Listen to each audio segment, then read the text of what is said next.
What's going on, everybody, and welcome to another edition of the Halas Hall Hangover with Four-Star Chicago Sports. I am Brandon Duplessis, and that's my twin brother over there, Kyle Duplessis. Kyle, what's going on? Not much, man. Gearing up for Guys, this season, Brian. I feel like this is the longest time of the year for football fans. yeah, it's not a whole lot of much going on, but we do apologize, guys. We are short two of the four stars. Dustin just had himself a baby, a little beautiful girl, so we're happy for him, giving him the time off that he needs to spend with his family. And Sean is unfortunately feeling under the weather, so we're just twinning tonight, is what it looks like, Kyle. And we are going to get into the Bears wrapping up rookie camp, see how those guys did, see what the impression is from the coaches, and we're going to discuss the few schedule leaks that have been made for this Bears upcoming 2025 schedule. All that after this.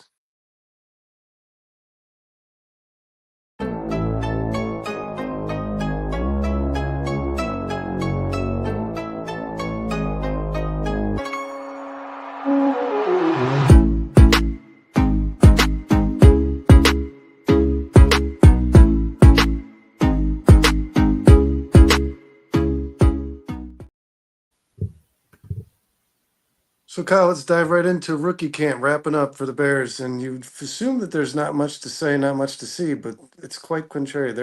On the contrary, there actually is. I've been reading all day about the Bears rookie camp, and there is a lot of stuff going on, actually. So, Brad Biggs has been reporting it, Bears Wire has been reporting it. Basically, every Bears insider you can think of, Weeder, all those guys, Leisure, have had a lot to say about Bears rookie minicamp. And it starts with this, Kyle. When the players were finished on the field, when they went back to their respective hotel rooms, they met in positional groups and decided to do some studying on their own. So I don't know how do you feel about that? The Bears taking their own initiative, even with the undrafted free agents, to meet up and discuss the playbook and the things they have on their tablet that they've been working on in camp. Yeah, I mean, it's definitely good to see Brian. It definitely shows some work ethic. I mean, we heard Zay Frazier in his press conference say that he met up with all the corners. We heard Ruben Hippolyte say he met with all the linebackers, and they did it on their own account. This was not mandatory by the coaches by any means necessary. It's definitely good to hear. I mean, I think these guys are probably a little overwhelmed right now. It's their first 3 days as an NFL football player. This rookie mini camp. I'm sure there's a lot to learn, a lot to soak in, but by all accounts, it sounds like Ben Johnson knows what he's doing, and he's getting the most out of these guys, and he's just kind of laying down the foundation right now, and that's what the Bears should be doing. Yeah, I agree, and I think especially for these guys who went undrafted. I mean, with so little play on the field, these guys are really doing non-contact right now. The best way to kind of get under a coach's nose is to impress in any way you can, and even if you gotta do a little more study and hit the books a little harder, that's probably the best thing to do right now, especially if you're a guy who's looking to make an NFL roster, because most of these draft picks probably know they're going to be on this football team. Kyle, I do want to ask you something about Ben Johnson said over this weekend. I want to know if you have any concern over it. Ben Johnson was quick to point out to all the media that this is not just an orientation for these players who have never spent any time in the NFL, but for these coaches who have never spent time in the Bears organization. They're all new to each other. We like the staff that Ben Johnson's put together, but they're not all that familiar with one another. So, do you have any concerns with the fact that these guys are all new to this team, this roster, and especially these players they've drafted? Concern, no, but I do expect there to be more bumps in the road for the Chicago Bears than teams who have had a staff that's been together for a long time. They just don't have that continuity. We know that most of these coaches have a lot of NFL experience and know what they're doing, but they have to kind of feed off of each other on the game field, and the only way that they can do that is start to get to know each other and spend more time with each other. I think it's cool that the NFL does let these teams get together a little bit early with new coaching staffs. I think that's huge for them, but we've talked about this for years now, Brennan. These practices are not what they used to be. I mean, they're really not allowed to do much. They're only allowed to wear the pads a handful of times throughout training camp. I mean, these guys need as much time together as they could possibly get. So, but I have heard a lot of good things that I like, Brennan. I mean, we've heard almost every coach on the staff now say that Ben Johnson has this switch where when he starts to get into game mode or he starts to get upset, he's a totally different person. And that's what the Bears need. They need somebody who can control the room. They need somebody who can be a leader, and they need somebody who can hold people accountable. And they've been lacking that for the last 4 or 5 years. It's nice to hear that Ben Johnson is kind of an old bullshit kind of guy. It's like he's got that Mike Vrabel in him, that Bill Belichick in him. That's what Bears fans wanted, right? Like the leader of men, I guess you could say. Yeah, and it's not something you're going to hear too much about, read too much about, or be able to quantify on paper. But it's important that Ben Johnson establishes himself as a leader as well amongst these coaches, right? I mean, Eric Bieniemy's been a candidate for a head coaching position before. He's been doing this for a lot longer than Ben Johnson, as has Dan Roshar and some of these guys. You've got personalities, most definitely, and Antoine Randall and Harris, and they've had nothing but respect for Ben Johnson. I think they're happy to be a part of this staff, and they believe in what Ben Johnson's doing as much as the players do too. So that's obviously got its own element, right? As Ben Johnson needs to be the man that these guys look up to, these coaches look up to, even the ones who've been doing it longer than him when they need answers. So yeah, and it's good to hear that, man. I accountability was the Bears' biggest issue last year amongst these coaches. I didn't dislike Matt Eberflus. He just didn't come off as much of a man when it came to leading 53 angry, aggressive dudes, man. So Well, it's a good Vernon, start the for Ben Johnson. good thing for the Bears is regardless of how young and this coaching staff is, or how little time they've spent together. I mean, when the Bears hired Matt Eberflus, he was coming from Indianapolis, who by all accounts wasn't a very good team. They were somewhere in the middle of the pack. I mean, Indianapolis was competitive, but they weren't one of the best teams in the NFL. And you have to imagine, as a first-time head coach, these guys are just bringing what they know from the past to their new job. Like, for instance, like the rookie mini camp. I'm sure every single team runs it in a different way, but I bet you if you looked at the Bears and Lions, it's pretty similar. I bet you what he's doing is pretty similar to Dan Campbell, and that's good, man. I mean, at least he's coming from an organization that's had success, and he knows how. Ben Johnson was there when they were terrible. Ben Johnson was there when they were good. He probably knows what's working, what's not working. I mean, he's probably a step ahead of most rookie head coaches because he came from an organization, by all accounts, is one of the best teams in the NFL for the last 2.5 seasons. Yeah, to make a good point, and I don't want these guys to be clashing heads, but you also hope that some of these other coaches are bringing in elements that maybe Ben Johnson's never seen as a part of the Detroit Lions. The Al Harris is coming from a lot of different teams, but most recently, I think the Cowboys, right? Mm-hmm. So, and then Randall was a part of Ben Johnson's coaching staff, but Bieniemy's coming from the collegiate level in UCLA, but he coached under a guy like Andy Reid.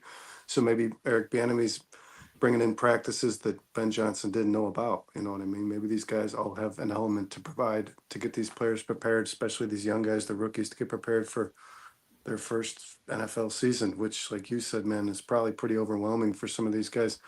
So I do want to dive a little bit into each player specifically, and we can start with the 10th overall pick in the 2025 draft. Colston Loveland, the tight end, the Bears drafted out of Michigan. And a lot to read about Colston Loveland, guys. Obviously, that's where the attention is when it comes to the media. That's the guy they want to ask about the most. But I actually read more so than Ben Johnson a lot from Declan Doyle. Kyle, did you see this little interview that Declan Doyle did regarding Colston Loveland specifically? I didn't see it. I read it. I read somebody that like where they were paraphrasing him. But I mean, from what I read about Colston Loveland, obviously he's still dealing with that shoulder injury he sustained, and he's really not. He can't do anything. He can't do much physically. He's definitely not lifting weights yet. But he said he is absorbing as much as he possibly can, as much information as he possibly can, and he's trying to create a bond between his future teammates and his future coaches, and he's just studying and putting his head down and studying. But he is running. He's doing a lot of cardio. He's just not in Yeah, the he's weight room catching the right ball now. too. They were Yeah. throwing him the ball, and he is reaching out to Cole Kmet a lot. He's using a source that he has of information that I would hope all these rookies are doing. He's been in contact with Cole Kmet. He said he wants to learn as much as he can from Cole Kmet. The guy's been doing it for a few years in the NFL and not too bad at it. And also, Cole Kmet's been able to progress his game year in and year out. So, um, whether or not Colston Loveland's going to be a better player from Cole Kmet, there's definitely information that Cole Kmet can provide to a young player like Loveland. So, this is what I read from Declan Doyle: is Colston Loveland is the absolute competitor. I mean, this guy is the essence of the word competitor. He's able to finish catches, finish plays. He plays through the whistle, and he jaws at competitors a little bit. So I mean, and it said, which I'm like we said, guys, they're not really doing physical practice here, but he did say he can see the ability he can see the ability to finish a contested catch in Colston Loveland, which is one thing he was knocked for when he was coming in the NFL. That was one of his cons in his draft profile, guys, is he needs to get better at contested catches. But I like to hear the jawing. I mean, Declan Doyle says this is the kind of player that's going to piss you off a little bit after the whistle blows. I love those guys, man. I think the Bears need more of them. They don't have enough. Tyreek Stevenson is an element that I like that he brings to this Bears team. Guys who can instigate penalties and draw penalties from their defenders or from the opposing offense. So I like to hear that. Seems like Colston Loveland's one of those guys that isn't afraid of confrontation. And it's kind of the way he carried himself in Michigan, too. The Big Ten is not a soft conference. You got to be a big physical guy to play there, especially the tight end position. So yeah, it's good to hear Declan Doyle say that. He's got some dog in him for sure. Yeah, real quick, I just want to say what's up to David Cobbins. I don't know if I've ever seen that name before. If you've been here before, I apologize, but appreciate you joining the show here, man. Thank you very much. What's up, David? Please like and subscribe if you haven't already. Breaking news: Bruce in the house, Sean's in the house, Notorious in the house. Like we said, guys, Sean is not able to be with us today. He is laying in sick bay, as he says here. He will probably be back Wednesday. Hopefully he feels better here. Dustin and his beautiful wife just had a beautiful baby, and he's going to be out for a while. We know he has his hands full. So, but they will be back eventually, guys. I promise. Yeah, when it comes to Colston Loveland, Brennan, I mean, I think actually the Bears in general, I think they've added quite a few guys in this draft who have kind of a chip on their shoulder and are get a little chippy on the practice field as well. I mean, we've already heard that, say Frazier say that Luther Burden certainly is a talker, and he certainly is not afraid to start anything or say anything, try to get under guys' skin. It seems like that's part of his game. I kind of get the same vibe from Kyle Monangai now. I didn't hear anybody say that in his interview there when he was certainly talking a about chip on the shoulder. He was disappointed about how far he fell in the draft. Yeah, well, and it's not just. I mean, Kyle Monangai's been overcoming adversity his entire football life. I mean, he wasn't highly touted in high school. He wasn't highly touted in college. He's 7th-round pick in the NFL, but he's beaten the odds every time and continues to find success. Hopefully he can do the same thing at the NFL level here with the Chicago Bears. But I mean, you did hear him say in his press conference there, he's like, Ruben and I played together a ton, speaking of Hippolyte, and he said we met in the middle of the pile more than one time, and I'm pretty sure I won most of those battles. So obviously not afraid to start a little bit of a rivalry here between the two. But yeah, it's nice to see the camaraderie. I think these guys are starting to become, I think they're starting to feel like, we heard Zay Frazier say the reason he wanted to come to the Chicago Bears after his top 30 visits is because it's just a very family-oriented team, and some teams aren't like that. Some teams it's more business. This is a team that it seems like Ben Johnson wants these guys to be friends. He wants them to hang out with each other, get to know each other, spend time together, so that they have that camaraderie and they fight for each other on the field like they're in battle. And it's cool to see. It's cool to. I will say, Brendan, well, there's one thing I've noticed, and you can correct me if I'm wrong, but listening to all these guys' interviews, none of these guys are dumb. And they're all pretty bright guys. Like I'm not saying they're all the most articulate in the world, but they all know what they're talking about and they know football, and they're very smart guys for sure. And it seems like that seems to be a theme for Ryan Poles and his draft picks. Yeah, I mean, a lot of these young athletes are just that. They're athletes, and I think when you get to the pro level, how much you're able to consume in regards to your IQ, how much you're able to consume on paper is a lot more important when you're making that transition to the pros, because the playbook's wide open, especially a guy like Ben Johnson. He's going to throw a lot at you, man. I mean, this is a very innovative offense. There's a lot of moving parts. They disguise a lot of things. So a lot of stuff that I can guarantee you, Kyle Monangai didn't see at Rutgers and Loveland didn't see at Michigan. And definitely it doesn't hurt to, and I think Ryan Poles has kind of gone this way since he became a GM here during his short tenures. He wants guys that got a good head on their shoulders and guys that have a good personality and attitude. Character is important to him, and I think a part of good character, man, is being an intelligent person for sure. And while we're talking about Monangai, a lot to say about him too. So this is what Declan Doyle said about Monangai. He is attentive. He is always in front. Takes a lot of notes. So that's important. Like I said, guys, there's different ways to impress, and it's not just physically, because you're not able to really do too much here. You can't hit each other. You're not, you throw the pads on, but you're not really getting all that physical. Well, they're not. They don't have the pads on. That's the problem. Is these guys are, it's tough, man. This is almost like a mini combine. Like they're not really. There's not much they can do. They're basically running through cones. They're trying to learn all this. Basically, the formations is what they're doing, and even that's going to be very vanilla. The Bears aren't going to try to overload them. It's all very sparse. They're not going to lay the whole playbook on them. I mean, this is basically, for me personally, I believe that these rookie mini camps are a chance for the rookies to get to know the coaches and vice versa. And I think that's what they're doing. But yeah, Bern, there's a lot to talk about when it comes to Kyle Monangai. I mean, first of all, how many Bears fans do we hear say, "Oh, it's too bad he can't catch, too bad he can't catch"? From all accounts, you listen to all these coaches coming out of rookie minicamp, he can't catch. Apparently he Bieniemy has. likes his hands. He said he Yeah. has impressive hands. And then Yeah, he said in and his interview, it was never that I couldn't catch. I was just never asked to. That wasn't my role on the team at Rutgers. My role was to be the ground and pound running back. But when, you look at David Montgomery's career at Iowa State, and people, David Montgomery is a very good pass catcher, very underrated, I should say. I don't want to say very good because he's certainly no Jahmyr Gibbs. But you look at David Montgomery's college career, his rookie season, he had 13 receptions, 129 yards. His second year, 36 receptions, 296 yards. His third year, 22 receptions, 157 yards. I mean, Monangai's not that far behind Vernon. I mean, people act like this guy's never called the ball in his life. He had 14 receptions for 75 yards last year, so very similar to David Montgomery's rookie season, and not far behind his last season at Iowa State. To me, it just seems like they never really asked him to do that. And to be honest with you, Brennan, I don't think they threw the ball that much at all at Rutgers. I just don't think they was a very good football team. And I think if the Bears want to use him as a pass catcher, if they want to, because the problem with not having a guy in the field who can't catch the ball, Brennan, is, wouldn't you agree that then the defense knows that that's probably not going to be an option on this play? Like, we don't have to watch the running back out of the backfield because he's not going to catch a screen pass. He can. He just hasn't been asked to. And Eric Bieniemy and a couple other coaches came out of this, and Declan Doyle came out of this saying he has very good hands, and watch out for him because when he's on the field, if he's going to do everything we ask him to do, and part of that's going to be catching the ball. I think when it comes to Bieniemy specifically, too, this is just the expectation, Kyle. I mean, Bieniemy, if you want to earn your keep on Eric Bieniemy's offense, you better damn well be able to catch the ball because that's what this guy is known for. He has elevated every back that's played under him to being a good pass protector and a good pass catcher.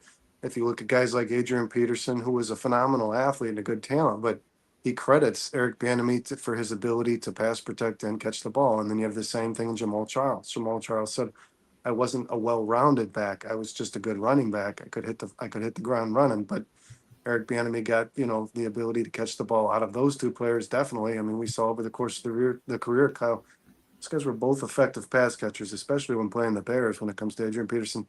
And then last but not least, a mid-round pick in Kareem Hunt, who to me was in his early stage of his career was known as a receiving back. I mean, the guy presented a dual threat. He led the league in rushing yard or all-purpose yards, I believe, as a rookie. So this was a guy who was able to catch the ball as well. And then you have a player in Roshan Johnson and DeAndre Swift who have the ability to do it well. So Monangai seems, like I said, he's taking notes. He's front and center. He always wants to learn. He's a sponge. He's taking these things in. He's playing with two pretty damn good guys to learn this from, right? DeAndre Swift is, by all measures, probably known more as a receiving back than he is a ground and pound kind of player. So, I mean, if Monangai wants to learn, he's got all the avenues he has in front of him, all the avenues he needs in order to learn this skill. And Kyle, I said this on the bare minimum. So if you guys if you missed that show, go back and check. It was last Thursday, but go back and watch it. I think with this guy's ability to pass protect, I saw some highlights, some film from Kyle Monangai in his last year at Rutgers. I mean, this guy can lay you out. If you think you're getting a free ride to Caleb Williams because you beat whoever it is across from you, but Monangai's still back there, you got trouble on the way, man. I saw him put linebackers flat on their ass. So, I mean, this is a guy who's aggressive. He's going to earn more snaps with his ability to pass protect. Caleb Williams is going to probably feel a lot more comfortable when he's out there. You have to be able to get this guy some routes, right? I mean, it's important that a guy in pass protection can turn around and catch the ball. Yeah, I mean, if you watch, obviously I'm sure you have as well, Vern, but I watched, it was an hour and 12-minute long video of Kyle Mungai's highlights. And it wasn't just his highlights, Vern. There was a ton of runs in there where he got stuffed to the line of scrimmage. It was the good and the bad. But he plays a lot bigger than 5'9", 210 pounds. I mean, he's just a beast. Like I said, the guy falls forward or gains an extra yard on almost every single run that he has. I'm not just saying this because he was a Chicago Bear. He reminds me a lot of David Montgomery, a lot. I think he could be a very similar player. Now, we've heard the Bears coaching staff talk all week. You guys, these are 99.9% of the jobs on the Chicago Bears roster are up for grabs. That's why it says on the Bears, if you go to the Bears website, go click on depth chart, it says the depth chart will not be announced till after training camp because they said until there's pads on, until these guys are actually playing football and hitting each other, we're not going to make any decisions at all. Now, Brennan, obviously we know Caleb Williams is the quarterback, right? And that's not going to change. And I'm pretty sure DJ Moore is probably the wide receiver one and Darnell Wright's the right tackle. But for those positions we've been talking about all offseason, the safety position, the corners, is Tyreek Stevenson good enough to be the number two? Running back, who's going to be the number two behind DeAndre Swift? by all accounts, these are all up for grabs, and I think there's a good chance Kyle Monangai might end up at RB2 for the Chicago Bears. That wouldn't Well, it's surprise me. funny you say This that, is a new Kyle. coach staff who picked this guy because they like him. They didn't pick Roshan Johnson. They didn't pick Ian Wheeler. They picked Kyle It's Monangai. it's funny you say that because Brad Biggs actually just wrote a piece about the possibility of a starting battle brewing. He thinks that Kyle Monangai, as impressed as the Bears coaches have been with Kyle Monangai, and he is more of a well-rounded ground and pound running back. I mean, this is a guy who can get you between the tackles. He's not super fast, but I believe he can get to the edge too. There's a lot of that in his college film. But there isn't a guarantee that DeAndre Swift is your starting back because Kyle, as far as I'm concerned, DeAndre Swift has always played his best football when he is the accent to somebody else. He's the role. He's the guy who takes heat Well, off he's certainly not a three down your back. And that's no, no he's and disrespect. he's the guy who's better in passing downs. You want to get the ball. You want to first and 10. You want to run the ball. You want to run the ball early and often. So I mean, Kyle Monangai has the ability here. What's going on, Phil? Bears fan for life. What's going on, Crooked Commission? Kyle Monangai has the ability to at least create a little bit of competition for the starting role. And as Dustin stated on our last Halas Hall Hangover, guys, that is what this is about. That's what that Ben Johnson and these coaches want to instill right now is before you compete against other football teams, we want you to compete against one another. May the best man win. We want you to prove to us that you're the best player on this football team and you deserve the starting role at this position. So Kyle Monangai is stirring up a little more than noise right now. Brad Biggs, I love Brad Biggs, guys. He doesn't just report bullshit. He's not a guy who wants No, he's clickbait. in the This building, this bro. He's one of this the big guy is few. writing stuff based on what he's seeing in front of He's him. one of the So few beat writers who is in the building every day. And it's not just the running back position. It's Zay. We've heard them talk about Al Harris is absolutely in love with Zay Frazier. He wanted this guy in this team more than anything in the world. He got him. I wouldn't be surprised at all if there's a very realistic opportunity for him to be the cornerback number 2 for the Bears. Now, we know guys like Zay Frazier, Ruben Hippolyte, these guys are developmental players, Bern. They are not complete. They need to learn a lot before they're starting in the NFL. But would it surprise you, Brennan, if by week 6, 7, 8, Tyreek Stevenson's continuing to struggle, if all of a sudden you see them start plugging Zay Frazier in now and then? Not at all. That wouldn't surprise me. well, no, the struggles wouldn't surprise me. I mean, you know how I feel about Stevenson. I like his attitude. I like what he presents. It's an element that a lot of players on the Bears don't have, but he has, by all measures, Kyle, struggled as a starting corner on the Chicago Bears team. And a lot of people say, well, he's picked on because Jalen Johnson's the guy. Well, why not have the guy over there too? I mean, you just watch a team like Denver draft a guy like Jade Barron when they've already got um, his name slipping me, Kyle. Patrick Surtain.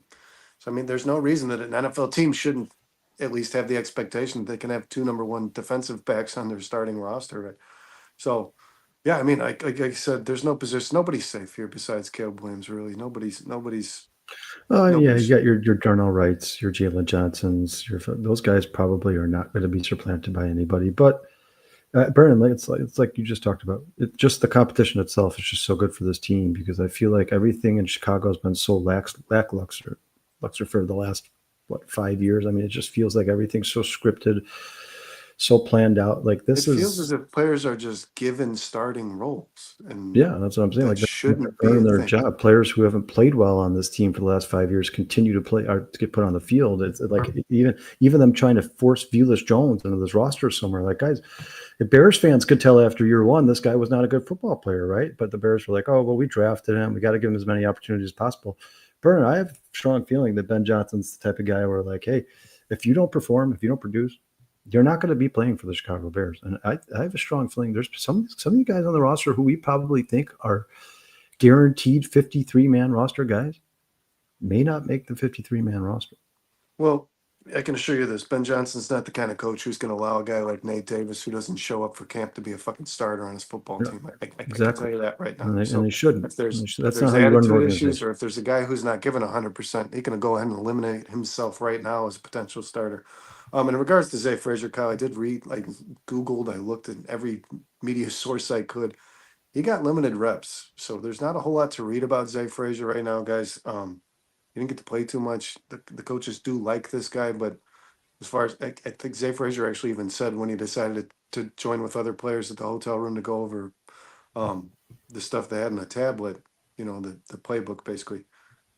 He said it wasn't for lack of not being one of the premier players at this rookie minicamp. So I don't think that he got too much opportunity, but we'll hear more about Zay Frazier as the offseason continues. But in regards to players taking jobs, Kyle, the Bears are really liking Ozzie Trapilo at the left tackle position now. He's not doing much at it, but I think they like his technique and his form right now, at least. And he's a player that they has shown them he's willing to learn, and he's got a lot. Like the two things that I'm hearing about Trapilo and Monangai, Kyle, is just very high motor. These guys don't quit. You know what I mean? They play until they drop. Basically, is what I'm hearing about these two guys. And I'm not saying that Braxton Jones doesn't provide that, but I'm hearing that Trapilo has really impressed coaches just based on his attitude alone. And he's a player that hasn't had much health issues in his career. So is there a competition brewing here, Kyle, with the position that everybody's probably most concerned about on the Bears team between Trapilo and Braxton Jones? Brennan, not only is there a competition brewing, I think Trapilo has a very good chance to win that competition. I don't think Trapilo was drafted in the second round to be a swing tackle. I don't think he was drafted to play here in the for them to wait to play him in the future somewhere. I think they like his technique. I think he's a very sound football player. I think he knows how to play tackle, even at this level. He's obviously a mammoth of a human being, huge, huge, huge dude.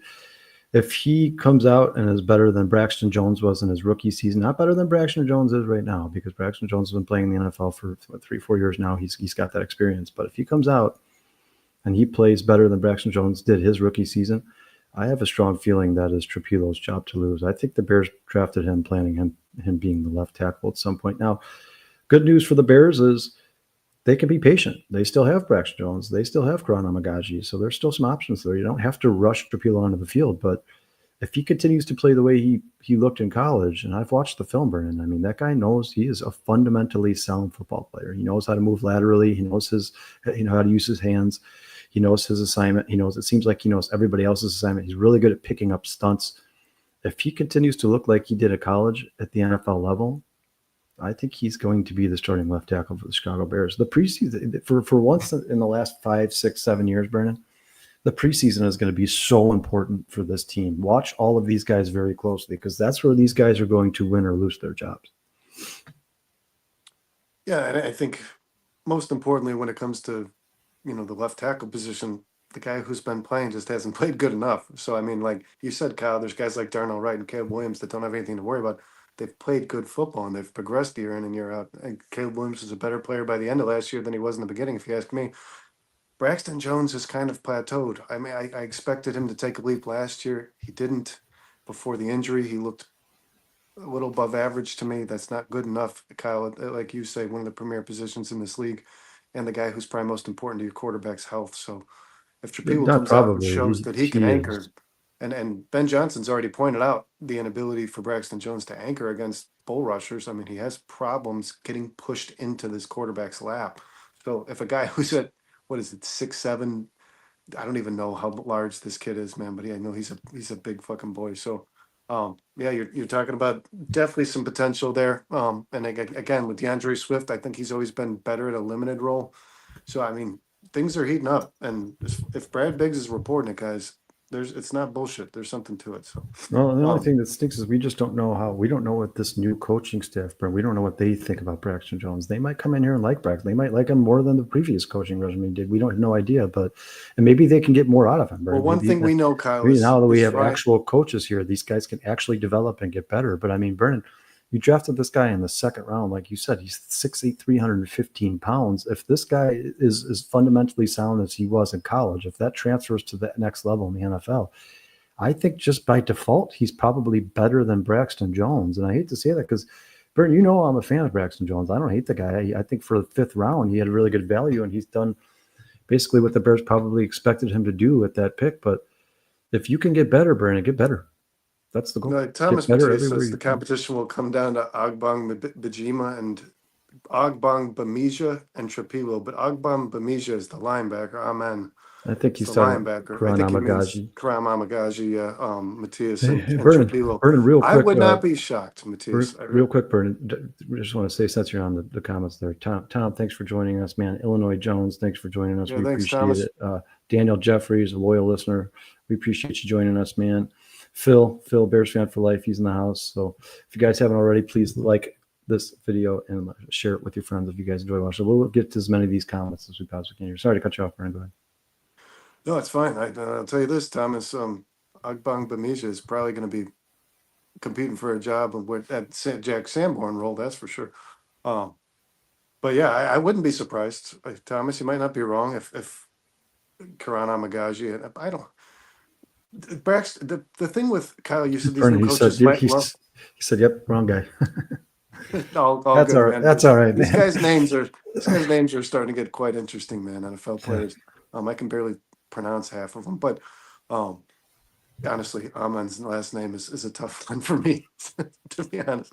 But Kyle, in regards to the coaches liking Braxton Jones, a guy that we know loves Braxton Jones is Ryan Poles, and it seems like Ryan Poles sticks to his guns. He likes his draft picks. He's stubborn to move on from them. You just mentioned the project that was Bayless Jones.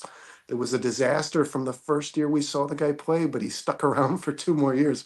Ryan Poles is not quick to move on from these guys. So Braxton Jones is definitely going to be a part of this competition, but I agree with you. And Braxton Jones is still limited right now. He's listed as limited. I don't know if that's gotten better in the last month, but he's listed as a guy who's still recovering from an injury. So if Ozzy Trapilo and Karan Amagaji are the two guys that are playing and Braxton Jones is left out, then yeah, you might absolutely see Braxton start to get phased out of this.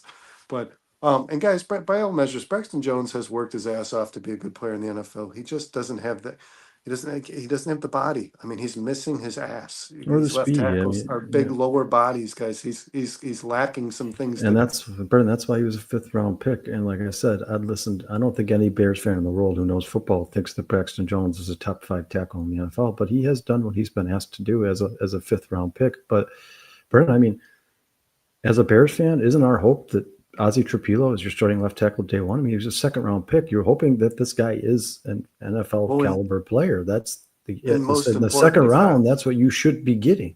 this business is a fickle business. I mean, Braxton Jones is going to be paid a substantial amount of money, no matter how he's played at the position. If he is given a contract to be the starting left tackle on any NFL team, the market's going to require it. The market designates how much a guy gets paid nowadays. It's not based on how well he did. It's based on the position alone and whether or not he's a starter. So Braxton Jones is going to be looking at some $18 million a year. I mean, this you do not want to. If this guy does not prove to you by this season that he's not going to improve and be a much better player than he's been, you can't afford Braxton Jones. You can't afford a guy who's not playing up to the level that some of the premier left tackles in this league are playing at. So yeah, if you're restarting the clock just on that alone, Kyle, the contract with Trapilo, who's in year one of a rookie deal, you're already looking up, right? I mean, that's already a better decision for Ryan Poles and the Chicago Bears, right? Yeah, and you know what's funny to me, Brendan, is how many Bears fans did we hear make fun of this pick and say they hated the pick of Ozzy Trapilo? If this guy comes in and is a well above average starting left tackle in the NFL, that is the best pick in this Bears draft. That's going to be, at the end of the day, that will be the best pick. If you have a starting left tackle for the next 10 years, you got in the second round and he comes up here and performs well, that was the best pick in this draft. No doubt about it. I mean, that's the most valuable position on a football field besides the quarterback. And I'm talking about in terms of not only in terms of like what it means to Caleb Williams and the Chicago Bears, but also in terms of money. I mean, outside of wide receivers and quarterbacks, that's usually one of your highest paid players there. So if Ozzy Trapilo is here for the next 4 years on a rookie contract and he's a legitimate starting left tackle in the NFL, that was the best pick in the Bears draft. Well, yeah, and then you'll probably and I'm with you, Thomas Matias. No ill will towards Braxton Jones, and I agree is below average. And this is the point: if you see Braxton Jones go get the bank thrown at him by somebody in the NFL, he's probably not going to be any better wherever it is he goes. I mean, you're going to watch this guy. I think he's reached a ceiling. I do. I wish I wish I could say it wasn't so. And who knows? He's got one of the best players in the NFL standing next to him moving forward. So is Joe Tooney able to get a little more out of Braxton Jones? But it's not really a guy. We could talk about all the players that he's played next to because it's been a fucking revolving door. But the issue with Braxton Jones is his ability to protect his quarterback from bull rushes. When he's one on one with powerful guys, he just gets pushed back. He can't get his heels in the dirt, and he's standing up, and he eventually ends up in the quarterback's lap. So I don't know that Braxton Jones has been that affected by the guy he's playing next to. It's really just his inability to anchor, as Ben Johnson pointed out almost immediately when he became the head coach of his football team. Yeah, but to your point, here's Illinois Jones right here. First thing Ben said about Braxton was he needs to work on his anchor. The previous coaching staff was saying that since he was drafted, he just can't do it. Yeah, maybe it's just something he just cannot do. No, he's you can look at him, guys, and see that he's missing some of the physical attributes that a Brennan, left tackle has. how much does it mean to you that Ozzie Trapilo took every single snap at left tackle during this rookie minicamp? What does that mean to you? I mean, yeah, I would imagine that he's their number one target when it comes to a competition here for Braxton Jones. Karama Amagaji, for all I don't know what Karama Amagaji's health is either. We haven't really heard much about that. He had a relapse on the injury that he had in college, guys, and they did this again with the same thing they did with Tevin Jenkins, where it's a guy you drafted him injured, and then he just keeps re-injuring the same thing, the quad, over and over and over, and who knows where he's at, or the calf, I think. Sorry, but I would imagine Trapilo's got a better shot right now at taking back Braxton Jones' job just based on where he was selected alone, Kyle. Like you said, he was a second round pick. Some people said probably could have been a late first round pick. He's a starting. I've been, by all measures, this guy was a starting right tackle in the NFL. We know that's not the position he's going to play on the Bears, so it might take a little more time to be the starter on this football team. But he's a second round pick. Karan was a third round pick. Braxton was a fifth round pick. Guys, just based on that measure alone, you're anticipating this guy should be better than the other two players, right? Yeah, I mean, not only was he a second round pick for him, but that's about where he was projected to be drafted. It's not, I mean, the Bears maybe they reached a little bit, but it wasn't like it was some huge reach for the Bears to take Ozzie Trapilo in the second round, at number 56 overall. When he was drafted, when the panel basically said on the draft show, like, this is a guy who can be a starting tackle in the NFL. And if you look at his draft profile on Pro Football Focus, it says, I think it said after year one, his projection is to be a above average starter at tackle in the NFL. So, I mean, it's not like this guy was projected to be a backup or swing tackle. He's projected to start. And I think that's what the Bears think he's going to do. And I hope, Brandon, coming out of preseason and training camp, the Bears think this is the best left tackle on this roster. And he plays from day one at left tackle and plays well. I hope so, because that is a huge question mark that the Bears don't have to worry about it anymore. Because, like you said, there's nothing more important on a football field, especially to the quarterback, than left tackle. Well, and something that hasn't really been mentioned, Kyle, but Trapilo's value is probably already a little higher than Braxton Jones today, because another thing that was said about him is he can play both sides of the field. I don't know what it is, guys, but it seems to me as if the Bears coaching staff and obviously the prior staff has identified that Braxton Jones can't play right tackle and Darnell Wright can't play left tackle. I mean, if that was the case, right, you would imagine at some point last season, your top 10 pick and Darnell Wright, when you had basically everybody injured on the left side, and Braxton Jones and then Larry Borum and Karan Amagash. I mean, everybody was injured on this football team at that position. If Darnell Wright had the ability to do it, I certainly hope we would have saw that last season. So it looks like, as far as the Bears coaching staff's concerned, as far as Brian Poles is concerned, this guy was meant to be a right tackle. This position he plays the best. He could be one of the league's best, and that's where you want to leave him. And Braxton Jones, I was never given the opportunity to play right tackle, so I'm guessing that means, Kyle, that he just, like, because he's never been a premier, like you said, he's not an elite left tackle. So a lot of teams, when they draft a guy at this position and he's not doing his best, they think, well, he could probably just go over there and play on the right side where you're not facing the quarterback's blind side. But they've never moved him, which says to me this guy's not a right tackle and he can't play the position.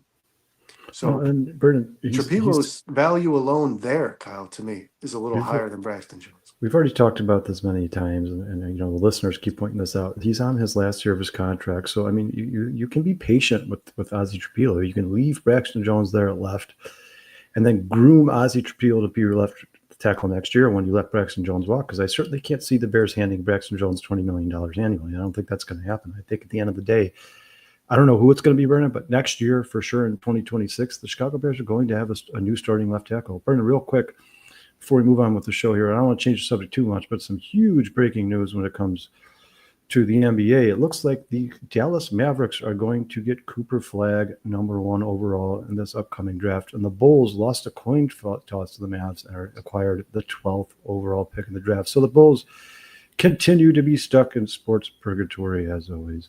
Romy says, Bulls are cursed.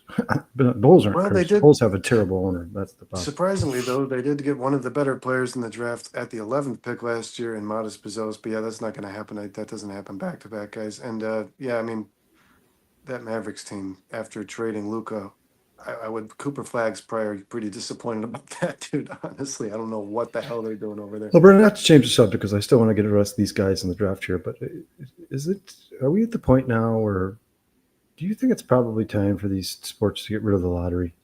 Like, you need to find another way to try to prevent these teams from tanking because this is ridiculous. There's no reason the Mavericks should have the number one pick in the NBA draft. They Well, were not that it's bad of a not preventing basketball. tanking. It's not preventing tanking at It's all. Teams are ridiculous. still doing this in both The sports. worst, the Washington Wizards should have the first pick in the NBA. I mean, that team is absolutely horrendous. If you want to see parity in these sports, if you want these bad teams to get better and be able to compete with the teams at the top of the league, you need to give them some help. Like that, how is Washington not getting Cooper Flag? And that's absolutely ridiculous to me. That the Dallas Mavericks, who weren't even that bad of a team last year, somewhere in the middle of the pack in the West, and they're going to land Cooper Flag. I mean, that's well, ridiculous. It makes this is why I don't like watching the NBA.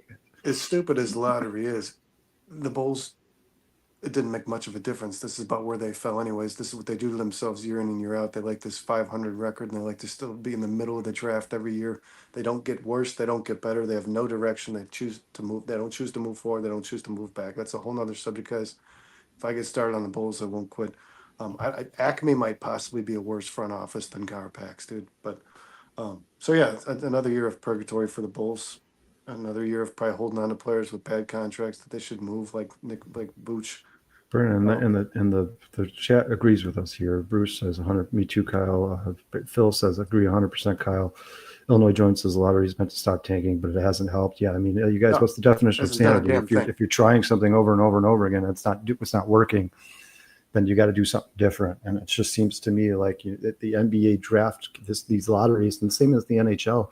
It seems like it's just making the rich richer. Like you want parity. You want to see the teams at the bottom of the league start to move up at some point. And the NBA and the NHL, that just hasn't happened as of late. I don't know. If I were both those leagues, I would consider getting rid of the lottery today. But that's a different conversation for a different day. Brendan, one guy I want to talk about because I know you're a big fan of his, or you've talked about a lot of. That's where I'm going next. Yeah, you've talked a lot about him playing defensive end in the NFL, but Shamar Turner and rookie minicamp took all of his snaps from the defensive tackle position. Now, they did say that is not in the realm of possibility that he will end up playing defensive end at some point in the NFL. They just said right now they want to focus on making him learn the 3 technique and the 1 technique. From what I understand, he split those reps basically 50-50.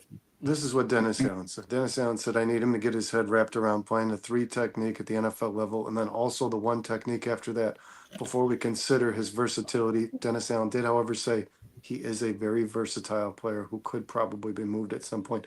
But he did also say this. This is what I love about Shamar Turner, guys. Shamar Turner was probably my favorite piece of news to read after this rookie minicamp. Dennis Allen said, this is a guy who, I mean, he just doesn't quit. And he said, but I love players who you would rather have a player in which you have to pull the reins, right? This is a horse analogy, guys. You have to pull the reins as opposed to using the whip. So, I mean, what he's basically saying about Shamar Turner is the guy almost has too much motor, and you got to kind of settle him down a little bit, because I'd much rather hear that about a football player on my team, especially a young player that's trying to make a roster. I'd much rather hear that about a football player than a guy that you kind of got to kick in the butt, right? So, yeah, by all measures. And then you saw the film where I don't know what the thing's called, and then that he's got to, they're calling they're calling this the hike, and he's got to put his elbows, his upper body into that metal thing. I don't know. Yeah, the horse. Yeah, and they're making him do it from his knees, which is strange. I've never seen that before. And he's straight lifting that thing over his head. I mean, this guy is powerful. He's strong at 290. He is an undersized defensive tackle, so I am interested to see how that goes, man. I really am. Everybody's just. When I brought up the idea of Shamar Turner playing edge, there was a lot of woos and wah. Like, I don't know if that's the best thing, but he is a very undersized tackle, Kyle. The average 3 technique in the NFL is 306 pounds. He's 290 pounds. This guy is 15 pounds shy of this position. The average defensive end, on the other hand, is around 295. So, like, he's actually falling in regards to weight. He's falling in the range of the defensive end position. Well, and you expect him to gain weight, Brandon, right? Like at some point, he's going to get in the NFL a lot, weightlifting program, and he's going to be he's probably going to add 10, 15 pounds of muscle at some point. Most of the players who transition to the NFL do. But I mean, we've also heard guys like people said that a lot about Kalijah Cansey. This guy's too undersized. He's too small. That's why he fell so far in the drafts. Even after his amazing collegiate career, he still fell further than we all expected him to. But Brennan, he's been amazing in the NFL. I think if a guy's just talented and gifted, and he shows it on the field at the college, the collegiate level. If you watch the tape, and he's just obviously constantly creating havoc in the backfield for opposing quarterbacks, then leave him there, man. Some people are just defy the odds, and it's. I think Shamar Turner is going to be a very good player. I like what Shamar Turner said. The only thing I don't like about Shamar Turner is, and I think somebody mentioned here in the comments, is I just don't like. It sounds he just talks about money a lot. How much money he's going to make, how to make the most money. It's after a while it got a little bit annoying, but he does seem this, like Kyle, he's a here player to who's make a intent on difference. making the most money in his career has got to play some damn good football, because that's what gets you paid. But I will say this, man. He suffered a pretty severe injury. The repair and the surgery went pretty bad. The injury, I believe, is in the foot, correct? Or the ankle? For who? Shamar Turner. Yeah, I think it was the ankle. Why he fell from The surgery. projected a top 50 pick to wherever it was 50, wherever they took him. But the injury will be much harder to maintain, guys, from the defensive tackle position. This is a position that's constantly carrying weight. It's basically rugby. You're constantly pressing against the guy across from you. So if the injury does have an issue, if there's an issue here with this injury, you might be forced to play this guy on the edge anyways. But yeah, I like the things that I read about. Dennis Allen says, like I said, he had to kind of settle him down a few times. He really likes that Shamar Turner's motor doesn't really run out. He actually played a little too aggressively without playing against anybody really on the field. So that is something that gets you excited, guys. You want these guys on the defensive line, in the trenches, on the offensive line to have this attitude, man. You want these guys to kind of be assholes, man, like Kyle Long was. Like everybody said in practice, he's hitting you after the whistle. Like, it's like, dude, we're on the same team. Doesn't matter to these guys. And that's the attitude you want. You want these guys to be, I hate to use the V word, but you want these guys to be violent. You want them to have that mentality when they're playing against the Packers, right? When they're playing against your division rivals. You don't want these guys to be friendly and nice and sitting on court side of the basketball game with these guys. So I've liked what I've read about Shamar Turner. And Shamar Turner, Kyle, was, a mid-round pick. If the verdict's out, he might not be special. He might just be a below average player that's good for, an interchangeable role on this defensive line when somebody needs a break or a breather. But I would like to feel that Shamar Turner is going to provide more than that. And I love having a guy that has the potential of playing every position on the defensive line too. Well, I mean, I wouldn't say mid. I mean, second round pick is the guy who should. I mean, it should at least be a very valuable rotational piece here. And by all accounts, And he was supposed to be a top 50 player. Yeah, if it wasn't for that stress fracture, and honestly, Brennan, the stress fracture wasn't even that big of a deal. That wasn't the problem. That happens to a lot of players in sports. The problem is that the surgery was screwed up big time. He had so many surgery complications. I believe he got a major infection at some point.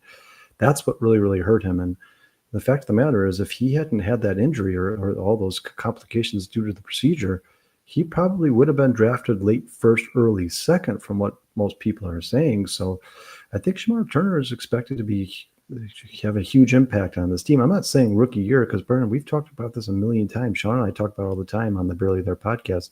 For some reason, defensive tackles, that transition seems to be the hardest of any position in the NFL. Go back and look at all the rookie defensive tackles taken over the last 5, 6, 7, 8 years.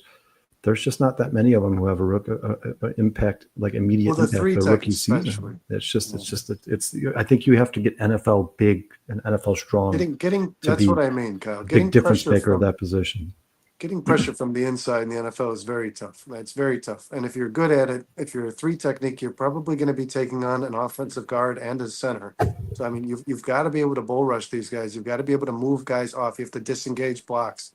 So you have to be good with your hands, too. It is a very tough transition. And Gervon Dexter's gotten better year by year, but even he's shown you that a guy who was ranked number 1 and coming out of high school, and Gervon Dexter, who's the number 1 high school recruit at the position in the country, once you get to the NFL, it's a different game. It's a different animal. And I do want to say this to Notorious. I agree with you. It always makes you question where a player's priorities are at when they're talking about pay more than they're talking about the potential to be an NFL star. But I'll say this: there's another Shamar out there who's playing defensive line as well that hasn't even yet started to play with his teammates. So at least Shamar Turner is there. He's shown up. He's playing. He's learning. You know what I mean? He's getting coached. Shamar Stewart for the Cincinnati Bengals has opted not to participate until his contract is increased. His guaranteed money's increased and signed. So right now, the Bengals have two defensive ends that look like they're not going to be participating through their offseason. Brendan, here's a question from Illinois Jones. You want to answer it real quick? She says, not sure if it's been talked about or something in the future, but we have not talked about it yet, man. But yeah, I sent a text to Brennan, Dustin, Sean the other day, right after it happened. But Jadeveon Clowney has been cut by the Panthers, and he is now available in free agency. Brennan, is this somebody you would consider signing if you were the Chicago Bears? Maybe for depth. Obviously, Jadeveon Clowney is not 22 years old anymore. He's not going to play the same as he did when he was a rookie or third year when he was an absolute monster in the NFL. But he's certainly somebody who could help in this rotation. Would you sign him? Absolutely, I would. I think Jadeveon Clowney fell short of his expectations based on where he was drafted, but he's been a serviceable player in the NFL, and he's actually a really good run defender, guys. But on top of that, he's also just a high motor player. I mean, this kid doesn't quit. And when somebody like Montez Sweat needs a break and you want fresh legs, those are fresh legs. I mean, this guy gets after it, man. And he's physical, he's big, he's strong. He's not like, some of these guys are just big, broad guys. He is in shape. I would love to see Jadeveon Clowney be in the Bears as long as it came at a reasonable deal, guys. I don't want to pay too much money for a guy you're renting for 1 year. And this is to give players a break. He's probably, if Jadeveon Clowney's signed to this Bears team, Kyle, I will say this: I still want Deo to be the starter across from Montez Sweat. I want Jadeveon Clowney to be a guy that can come in and give somebody some fresh. Oh yeah, and I'm pretty sure Clowney would come pretty cheap. But I mean, this guy is the guy who played 14 games last year, Brennan, and had 5.5 sacks. He had 9.5 sacks the year before that for the Ravens. I mean, it's obvious that Clowney can still play football. I think that if the Bears do come out of training camp or do come out of preseason, and they feel like this defensive line is not complete and they're still missing somebody, he would be at the top of my list for sure. Not only you say he's really good at stopping the run. I mean, this guy is an all-around really good football player. He was a first-round pick in 2014, guys, the number one pick in the draft. But Brennan, something you've talked about many times on this podcast, you talk about guys with attitude. Jadeveon Clowney plays pissed off, and he can motivate guys around him to play the same style of football that he does. And this guy is a no bullshit kind of guy either. And he's certainly the type of guy who gets under your skin. I know that he's had some attitude issues in the past, but so if you can hone that in, you can use it to your advantage. Jadeveon Clowney's a scary guy when he gets upset and he wants to get the quarterback. And he is, like I said, I mean, this guy is shredded still to this day at his age. I mean, he's like the Predator, man. He's scary. We all remember that hit in Michigan, guys, when I don't remember, there was a running back that took the ball that he just popped the helmet off of by the time the guy was getting the ball. Like I said, high motor player. I love the Bears signing high motor players. I think that's what I like hearing about Shamar Turner the most is his motor's a little too high almost. So yeah, I would probably sign Jadeveon Clowney if it came at a good cost. Kyle, the last guy I want to talk about, and unfortunately the news isn't all the best, but Luther Burden, who did leave Saturday's practice with a midsection injury. I don't know what the hell that even is. Yeah, but he came back. Well, he came back Sunday, I believe. I don't think he came back Saturday. No, yeah, he came back the next day. So yeah, he's still. I think I think he left Friday and came back Saturday. It looked like preventative maintenance, guys. I mean, they were trying to. It's precaution. They were trying to prevent further injury. And I don't know. Again, I don't know what a midsection injury means. I don't know if it's like his oblique or something. I don't know what he hurt, but it did say he came back. They said he came back Sunday, and he looked by all measures explosive. Is the word that they used. This is what Luther Burden spent his entire career. Guys, if you're a fan of this guy, if you wouldn't watch the highlights, or if you just watched, Mizzou when he was playing college level, this kid is an explosive player, the most explosive player of the Bears draft, one of the most explosive players in this draft. So you don't want to see injuries here. This is a guy who you want him at 100%. Illinois Jones said he just had the wind knocked out of him, so it was nothing crazy. Probably something with his gut.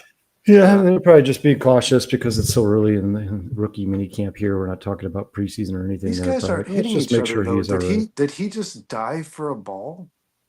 I didn't how does see this occur? the actual injury Did itself. he run I into saw a something lot of after a footage from catch? Luther Burden. I don't know if they had. I don't think they have the footage from the injury, but He must have dived for a ball or something and landed on his abdomen, because yeah, or Sean, landed on the ball maybe. I don't.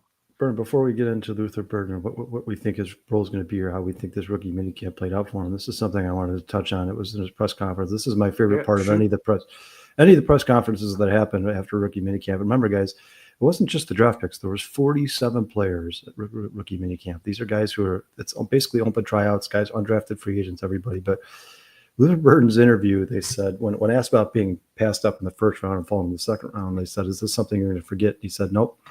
That's staying with me forever. Everybody who passed up on me has got to pay." I love hearing that. Luther Bird certainly is the cockiest of anybody in this draft class, no doubt about it. I think the NFL is probably going to humble him a little bit because, like we talked about, this is not college, man. These guys are all playing the best of the best of the best in the world. Everybody in the NFL is bigger, stronger, faster. He's going to have rookie struggles. He's I probably going think to he's going to struggle come to. out of the gates pretty hot, Kyle. Well, I but think. Bernie, he's going to struggle to learn the playbook from time for certain from here and there. I mean, Bernie, this is a guy who played at high school with Jameson Williams. Jameson Williams, by all accounts, was good, one of the best receivers in the draft. He came up. He had massive struggles his rookie season. Everybody's Well, probably going to struggle a little bit in his rookie season. second season was his rookie. Yeah, I mean, he had a Yeah, severe injury. yeah, but I love Luther Burton's attitude, but there's definitely something the Bears are going to have to try to hone in on and try to use it to his advantage as opposed to him becoming like a distraction or something like that. But I think Well, Luther Burden might end up being the best player in the Bears 2025 draft class. you said it a lot He's when you were a very wanting. gifted football player. You said a lot when you were wanting Ben Johnson to be the coach of this team. He does a really good job at scheming guys open. So before Luther Burden has his head entirely wrapped around what is the NFL playbook and all the things that Ben Johnson can throw at a guy, I hope that they just scheme this guy open, like quick slant routes and, playing the slot, getting the ball out of Caleb's hands quickly and just getting the ball in this guy's hands. And I think if you're just doing that to start, if that's just, we're going to let you do this a little bit before we get your head revolved around the entire playbook and playing outside and in. This kid can take a ball to the house without a doubt. I mean, like I said, he's one of the most explosive players in this draft. This is a guy who, if you get the ball in his hands, just the same as DJ Moore and Roman Dunze, he has the ability to make plays. He's got really good field vision. He takes good angles. He knows how to avoid safeties. He can beat you over the top. I mean, I love Luther Burden for a lot of reasons, but I would start by just getting the ball in this guy's hands for sure. Brandon Sean says some lofty expectations here. He says he might end up being better than Rome. Illinois Jones says, lucky for the Bears, that's every team in the NFL. And he's obviously referencing the fact that he said everybody's got to pay who didn't draft me in the first round. Everybody who And passed I on me, believe it. When he which was says every that, team in the NFL. I believe it. I Illinois believe Jones every also team's says, gonna pay. if it's receivers only, I can't wait to see him versus the F Green Bay. Well, Victoria's TBG and hold says, on, real quick to that comment. You got to think that he's got a little more animosity with Green Bay than with most of the other teams in the NFL too, Kyle, because Green Bay took Matthew Golden. They took a receiver with their first round pick, and they passed a guy who was potentially a year ago going to be the first receiver, maybe even the first pick in the NFL draft, taken off the board. Guys, Luther Burden was supposed to be a top 3 pick in the NFL draft a year ago when they were talking about the potential predictions for the 2025 draft. Not only did he fall out of the top 5, he fell out of the first round, and the Packers took a receiver who wasn't named Luther Burden. So yeah, there's probably going to be some animosity there. I believe this guy when he takes it personal. and Tori says, if you guys didn't see him being drafted, he had a scowl the entire first day. Then when he got drafted by us, he had tears streaming down his face. This matters to him. Yeah, 100%. I mean, there's the one thing you cannot say about Luther Burden, regardless of his attitude. Nobody can say Luther Burden does not love playing the game of football. He wants to be the greatest in the world. I think he is one of the best players in this draft. We all know that Dustin had the Bears drafting him at 39. It's an absolute miracle that he fell to them. I think he could end up being one of the best receivers in the NFL if he could put it together on the football field and keep out of his own way, because we know he does have some attitude issues, and we've heard people say that he doesn't play hard when the ball is not in his hands. But man, if Luther Burden, if they can get all that stuff under control and get him focused and honed in on playing the game of football, and he can do what he did in college, he is a very dangerous football player. And then Phil, Bears fan for life, says Caleb shows a lot of weapons to choose from in Ben Johnson's arsenal. This will be fun to watch. Yeah, we talked about this all off season, guys. the Bears couldn't fix everything in one offseason. It was never going to happen. They weren't going to come out of this draft with the number one running back, a number one defensive end, a number one linebacker, a number one. They couldn't get everything in one draft. So I'm happy that they did everything they could to make Caleb Williams comfortable as they possibly could and make this transition as easy as possible. Yeah, as they did seamless as exactly possible. what you were asking for, Kyle. Yeah, and the Bears could be a team with Ben Johnson, Caleb Williams, and all these weapons, and a new offensive line. This team could score a lot of points.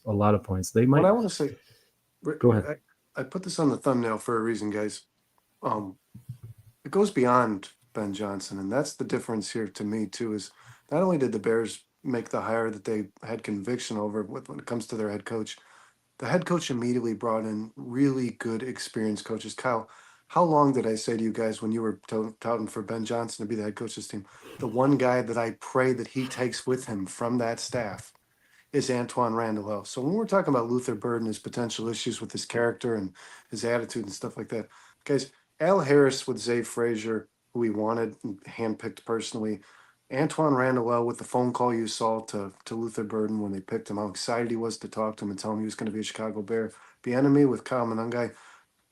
The thing that the Bears haven't really done well in the last decade, Kyle, to me, is not just accountability and coaching. Oh, Vernon, hold on one second. We got a joiner here. A couple joiners here. What's going on, Dustin? It's baby Mila. What's up, Dustin? Mila Dixie Jones. Hey, Mila. She's a week old today. She's beautiful, man. She's got a lot of hair. A cutie. Yeah, man. Shit. The first thing you see. Crazy, dude. But she has more hair than Brooklyn does now. Yeah, she gets that from her mom. Definitely not from me. You getting any sleep, man? Honestly, this baby sleeps pretty damn well, man. She's been very easy on us. We're blessed. That's awesome, dude. Yeah, no. Cindy, her mom did a great job, my wife, and baby's here. She's super chill. She's like me. She's like her dad. And yeah, she is a cutie. Thank you to the chat. Notoria says she's a cutie. Thanks, Bears fans, Bill. Yeah, Sean. I wanted to welcome the newest. Yeah, thank you. How much she weigh when she was born? 7 pounds 11 ounces. Healthy baby. Yeah, no, she's been perfect. We got a doctor's appointment on Wednesday. Everything's going really well. Oh, but she wants to eat, guys. She just woke up. So newest member of 4 Stars right here. Her. Yeah, man. Yeah, welcome, Camila. She's beautiful, man. Good job, Dustin. I'm gonna hang out for a little bit. Yeah. Yeah. So Lindsay says, what a cutie. Breaking news, Bruce says, congratulations to you and your family, Dustin. Sean says, beautiful, Dustin. Everybody in the chat showing a huge lot of support for Camila. Feel that love, Dustin? Waving at the camera. Congratulations, awesome, Dustin. It's cutie. That's awesome. What's up, guys? I've been very busy. So since Dustin's here, how do you guys feel? How do you guys feel about Luther Burden taking so many snaps on special teams and kick return and punt return? Do you think that's something you're going to see in the Bears, or do you think Devin Duvernay that's his job to lose? Hold on, man. I was ready to answer that question. What I wanted to say is, thanks, guys. Thanks, everybody. For a decade here, we've talked about how much accountability and just a leader of men that we've lacked in our head coach. Guys, we have lacked development and our positional coaches on this team as well. Desperately needed development. Our players on this team that we've had high hopes for, that were drafted with high picks, haven't gotten better. Braxton Jones didn't improve. I mean, I can name a lot of players on this roster that you were always like, well, what if? What if he takes the next step? What if, like Chris Morgan in general, and every player that was drafted this team, all these offensive linemen, guys that were drafted we never even saw play, the Doug Kramers, the Tyler Carters. This staff, when it comes to a player like Luther Burden, Kyle, and Antoine Randall, and it comes to a player like Zay Frazier and Al Harris, these guys are going to be treated as if they're starting players.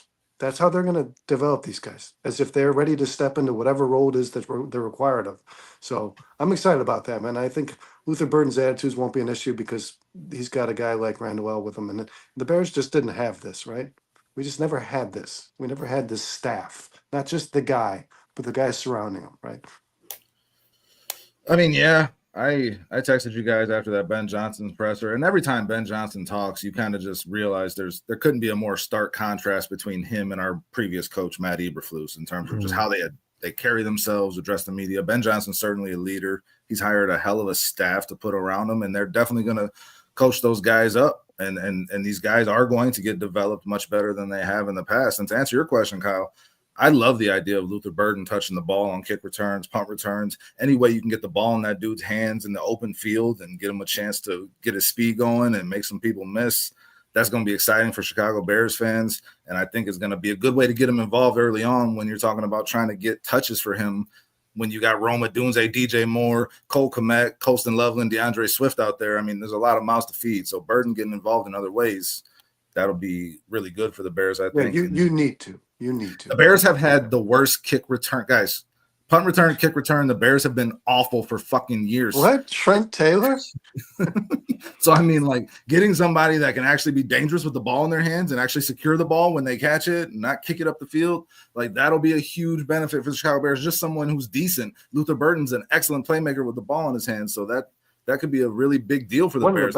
One of the best in this draft, for sure. Well, before we move on from Luther Burden, I have a two-part question for you guys. A, do you think that Luther Burden is the most dangerous player on the Chicago Bears roster? And B, who, if anybody, was the last player that was as dangerous as Luther Burden is with the ball in his hand in open space? What? I mean, on the Bears? Like Devin Hester, who was the last? Tariq Cohen, who's the last guy where you're like, man, you can just get the ball in this guy's hands and he can take it 70 yards for a touchdown and give him a moment. Yeah, and the Bears' recent Matt Forte comes to mind first for me of recent. You know, I mean, this guy brings a different dynamic to the Bears. This is a dynamic the Bears haven't had in a long time here on this. I mean, Allen Robinson was pretty dangerous with the ball in his hands for a couple years there, and he was a good threat, but not like you don't want to heap too much praise on Luther Burden before he plays a snap of fucking football, but I expect him to be very good. I thought it was the steal of the draft. I want to see what he does on the football field first. I mean, if you're talking about the most dangerous player on the Bears to me, Brandon, I'm gonna say Rome Odunze. I have high hopes for this guy going into this season, and he's great after the catch too. And he got open an awful lot last year, but wasn't getting the passes to him. This guy can do contested catches. He can high point the ball. He's in for a hell of a season, man. And then you got DJ Moore still. So I don't know that he'd be the most dangerous player on the Bears roster right now with the ball in his hands, but he can house it anytime he touches it. Well, Bears fan for life. So it's Darth Bayless. Felix Jones, I think he's talking about. Dobsy, 34. I've never seen him in here before. Sorry if I've been here. Yeah, thank you so much for joining us. Dobsy's right. Justin Fields was probably the most explosive. Justin Fields is the last person he could think of. With the ball in his hands, for sure. That's like the one thing he did well. If he held on to it, if he held on to the ball. Yeah, I just the point for me is I just don't remember the last time the Bears had this Luther Burden type of player on the team where you could basically just get it to him at the line of scrimmage. Oh, it's an element they didn't have. Touchdown. Yeah, and it's just the speed. It's like he has to be accounted for when he's on the field. This Bears offense, people can make fun of the Bears all they want and say they're too early in the process, new head coach, new system, new scheme, blah, blah, blah, blah. This offense is getting more and more dangerous to defend by the minute, and it's going to be really, really fun to watch, guys. Regardless of the record, I think this offense will be really, really fun to watch this season. Dustin, we've talked about Colston Loveland a little bit. We talked about Luther Burden. We talked about Ozzie Trapilo, Shamar Stewart, Kyle Monangai, Zop Frazier. We're going to talk about Luke Newman and Ruben Hippolyte and their rookie mini camps a little bit. Is there any of those guys you wanted to talk about, Dustin, before we move on to Ruben Hippolyte here? Because I do have a couple of things to say about Hippolyte, but I know that you didn't really get a chance. I don't know if you got to hear any of that stuff when we were talking about Trapilo's spent all the last 3 days at left tackle for the Bears. Shamar Turner spent most of his snaps at the 3 technique or even a little bit at the 1 technique, did not get any snaps at the defensive end position. Colston Loveland made Brad Biggs write a piece about competing for the starting job, and the coaches were most impressed by Monangai when it comes to his attentiveness and how much he wants to learn. They said he's always pushing himself to the front of the pack when the entire unit's being addressed. He's taking notes. The guy's literally taking notes on the fucking field. And so, another thing they talked about coming out of rookie minicamp is Dustin is the hands of Kyle Monangai. This is a guy who can catch. He does have good hands. He just wasn't asked to catch at Rutgers. And we talked about how if you compare their stats. That's an expectation of Eric Bieniemy. You have to do that. You don't have a choice. I forgot to kiss my wife when she took the baby, so I went and did that real quick. I'm sorry, Kyle. You're talking about Kyle Monangai? No, we were just talking about we haven't discussed Hippolyte or Newman yet, but we've pretty much gone over the rookie minicamp for the rest of these guys and how we need to discuss Hippolyte. There's just a couple of things I want to talk regarding about. Hippolyte. Yeah. But is there anybody you want to talk about in particular, Dustin? Like maybe Trapilo or Loveland or Turner or some of this? I mean, Monangai is a good. Monangai and Trapilo are the most intriguing to me. I think I know what Burton's going to be. I think I know what Loveland's going to be. I even think I know what Luke Newman and Turner are going to be. Trapilo has that intrigue with the starting on the left side, and that's what all Bears fans really want, I think. If the Bears drafted this guy in the second round, you want him to be your starting left tackle. He's an awesome pass protector. He's young. Braxton Jones is a replaceable player. He has been since he's been here. He's been solid in his efforts, but he's just not that dude. And you hope Trapilo can be that dude. Monangai is very interesting to me because you need that power back, right? And you need that guy that can spell DeAndre Swift. So you're not asking DeAndre Swift to do shit he's not capable of doing in your offense, which I don't expect Ben Johnson to do. So Monangai is going to get opportunity. And then when you watch like the clips of Bieniemy coaching these guys up, and you see him, he's going to have a great relationship with. He's going to be all season. Yeah. And I put that in my draft grade recap, guys, because Monangai is going to be Eric Bieniemy's obsession 24/7 for this entire fucking season. Like, he is going to be on his ass, and I think it's going to make him a much better player. I think it's a match made in heaven for the Bears. And if he can catch the ball, Kyle, like you were saying, that's a bonus that you weren't really expecting, you know, when the Bears drafted him. And Bieniemy is a guy who, if you prove to him that you can develop as a pass protector, you earn yourself more snaps. That's one thing he's always been stood strong on. Adrian Peterson and Jamal Charles both said it. The better I got at pass protection, the more time I earned on the football field. But this guy, he has a standard that you have to meet. So, yeah, I like Bieniemy and Monangai. That's keep your eyes on that moving Justin, forward. do you think there's a chance that if this guy can catch the ball, he becomes a 3-down back and DeAndre Swift becomes kind of like the third down situational guy? I'm not putting that cart before that horse. I mean, I got to see, again, just the same I said with Burton. And I mean, Burton has a lot more pedigree coming into this league than Monangai, I think. So you got to see what he does on the football field. He's got to earn the reps. One thing that you know for sure about all these guys that the Bears drafted is they're going to bust their ass. That's what you're seeing. You guys were talking about it a little bit, right? Like, they got great character, great mentality, smarts. These guys are going to work hard, and they got a great coaching staff that's going to be on them. So whatever potential they can realize, I think they're in one of the best possible positions they could be in terms of where they were drafted to realize that potential, guys. And these guys are smart guys, and they're good guys, so they're going to do the work. I don't have any doubts about that. And Kyle elated too, and Dustin, I know this is something you preached for a long time too.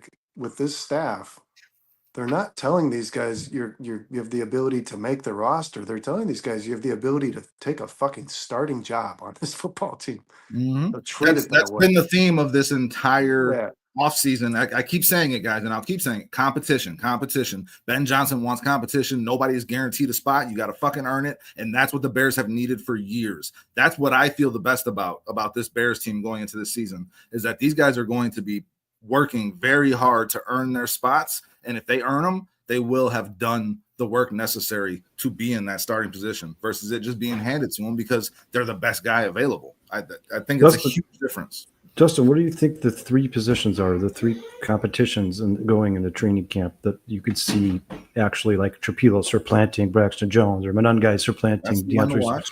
Which three do you think are the most intriguing, and could it actually end up being a surprise? Well, I would definitely say that left tackle position is one to watch, and you got to throw Karan in that mix too. It's not just Trapilo and Jones. You know, Karan is in that mix too. He was a 3rd-round pick last year with high upside potential. And then the power back, not the starting back, because that's going to be DeAndre Swift, but that second back between Monangai and Roshan, that's going to be a very interesting thing to see how that plays out. And then, I mean, honestly, from there, I want to see who wins that Sam linebacker position. Is it going to be Ruben Hippolyte? I want to see who comes away with that, because Ben Johnson mentioned Noah Sewell by name when he was asked about that Sam linebacker position.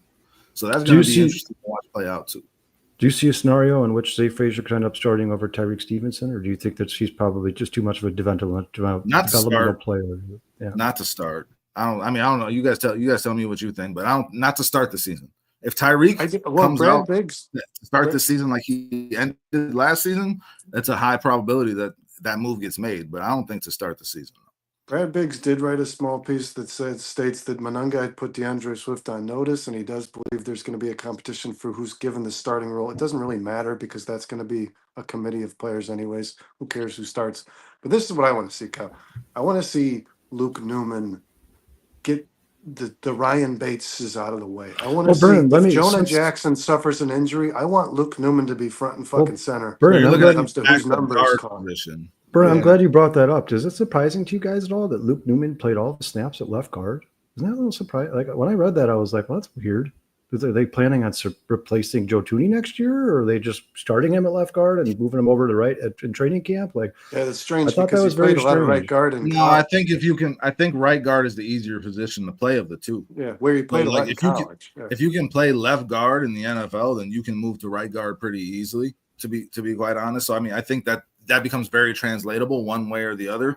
It's going to be interesting to see if Newman is the backup guard on that depth chart. But I think if you can play that one, you can play the other. So I think that they want to see what he's got, and it also makes sense if you're going to be learning from Tooney as well, right? You guys are going through the same motions, the same steps, and they're able to communicate those things a lot easier if he's playing that same position right behind them. He can coach them a lot easier. I'm That's with a you. great point. I Take want to see advantage of his Joe name Tooney as listed much on as you the. can. I want to see him listed on the depth chart immediately behind the starters, man. That's what I'm hoping for. Yeah, Newman. and we heard in Luke Newman's interview, guys, he did say that 100% the Bears already told him he's going to get snaps at center. He's going to get snaps at right guard. So it just hasn't happened yet. It was just surprising to me that they made all of his lefts at left guard to start the. Well, that's the rookie bigger minicamp. concern, though, Kyle, isn't it? Like if he's not getting enough reps at center and then he gets thrown into that situation at some point in the season, that becomes very concerning for your offensive line. So, like, if you plan on him being your backup center, he needs to get all of those reps as the backup center. Yeah. That needs to happen because you can't get him all the reps at left guard. Moving to right guard, that's easy. Moving to center from left guard, if that's where you're getting all your reps, not as easy, man. That could become very dangerous. Dustin, is there anything that stood out to you in these press conferences or just in rookie minicamp in general that's something you want to talk about? I kind of told you the main thing that I took away from those press conferences is that this coaching staff is legit. These guys know what they're doing. We got a real head coach in Ben Johnson. And again, the theme continues: competition. Everyone will earn every fucking thing that they get on this team. And that excites me to no end. And I do agree with Illinois Jones here. I wanted the Bears to draft a safety badly as well. Real quick, guys, give a shout out to, we got over 50 in the building. Illinois Jones, Ant Mass, Sean Lugo, who could not join us tonight. Notorious, Dobbsy, Bruce, of course, breaking news, Bruce. Everybody in here, thank you so much. Thomas, Lindsay, y'all are the shit. Ant Mass, thank you so much for being here. Hit that like if you have not already. Make sure you're subscribed if you are not. Tell a friend, share it with someone you love. We like to have fun here. It's a family affair. Now, Brennan, I want to talk more about the coaching staff a little bit. But before we do, I know you said there's some things you wanted to say about Ruben Hippolyte and Sean. You saw in the comments there, Sean, that the coaching staffs are enamored with Ruben Hippolyte and how he's performing in his rookie minicamp. Well, they're not wearing any pads, guys. They're not really doing much. So I don't know how much you could possibly be enamored with. I mean, I guess it's fitting because the guy looks like he's 45 fucking years old, but they're really enamored with how he handles himself. They said he pretty much immediately became the leader of the linebacker unit that was there, these young guys. And he was also one of the players, Kyle, that you stated earlier, asked for the players to meet at the hotel room to go over the stuff they had on the tablet, to talk about the playbook they'd been presented and some of the drills they were going to run the following day. So I like to see, like I said, guys, when you're not doing much physical work out there, the best way to impress is how you approach the game mentally. And it seems like Ruben Hippolyte has impressed this coaching staff on how he's going to how he's going to approach this game as like a leader on this football team when he's still a young guy. So that's impressive to me. We can all be disappointed with that pick by the Bears, guys, but let's not knock him for the opportunity that he's earned. I mean, to get drafted in the fourth round as a guy that everyone saw as an undrafted free agent, most likely, or a seventh round pick at best, that's a great story. And if this guy can overcome these obstacles further, he's shown that he can do it already up to this point, then he'll become a fan favorite very quick. Very quick. Yeah, and the thing that stands out to me about Ruben Hippolyte, guys, is he's just a very well-spoken young man. He's very intelligent, and that seems to be a theme amongst the Bears 2025 draft. But man, that guy knows how to talk to an audience. And on top of that, it seems like everybody keeps talking to him about, half the questions asked were like, hey, you were the first non-combine invitee to get drafted in the 2025 draft. I think he started to get a little bit sick of it. And, he's kind of was like, yeah, misery loves company, guys. Like, I'm here to prove that I belong in the NFL, and I don't care where I was drafted. I'm going to use it as a chip on my shoulder.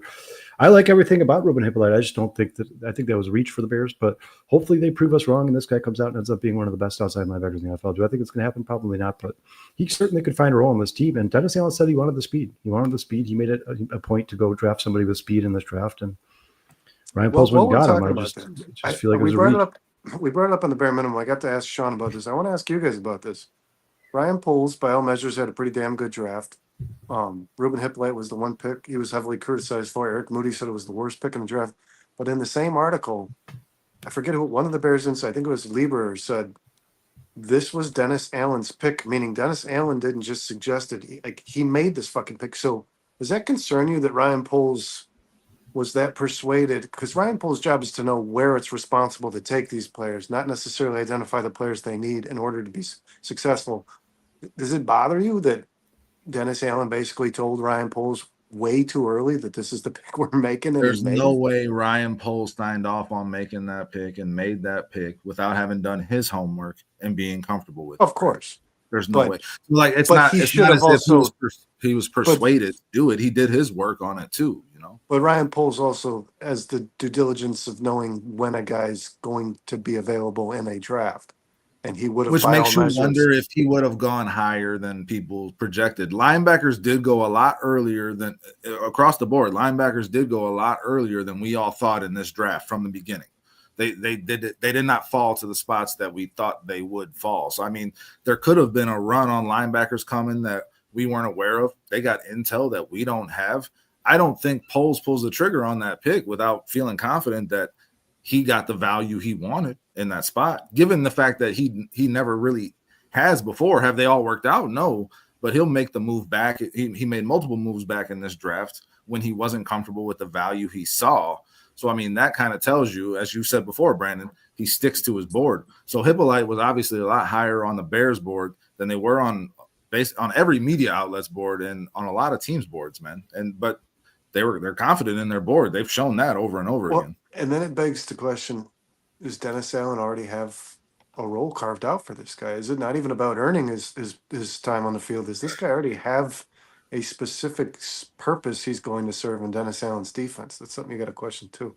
Is it surprising to you guys that if he would have been invited to the combine, he would have been the fastest linebacker in this class? Is it surprising to you guys that the guy with that kind of speed didn't get invited to the combine? I mean, it's not like he plays at a tiny school. He played at Maryland. I mean, it's not like this guy was playing for a community college. You think it's a little surprising that he didn't get invited to the draft combine?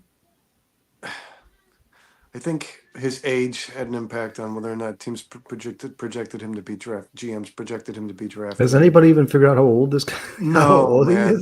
And I looked again. And I think it was Monday.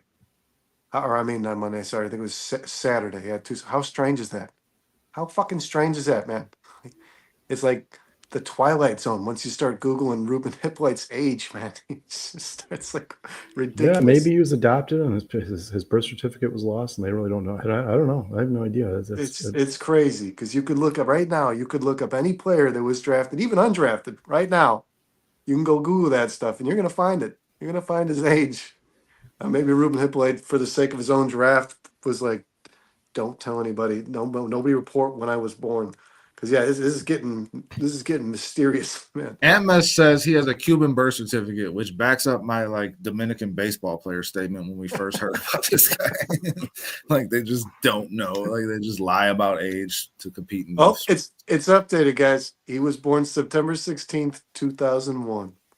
And that's now just right on Google. Oh, so bro, he's not Wikipedia. He's not really old. Yeah, he's not. He's 24, right?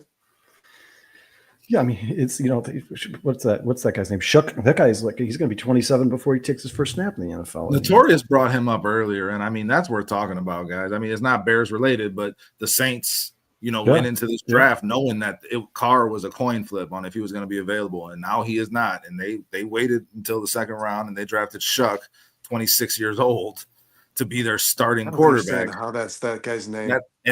So now their quarterback room is Shuck, Rattler and some dude I can't remember his name. Yeah, So yeah. You guys, when I saw that, rough.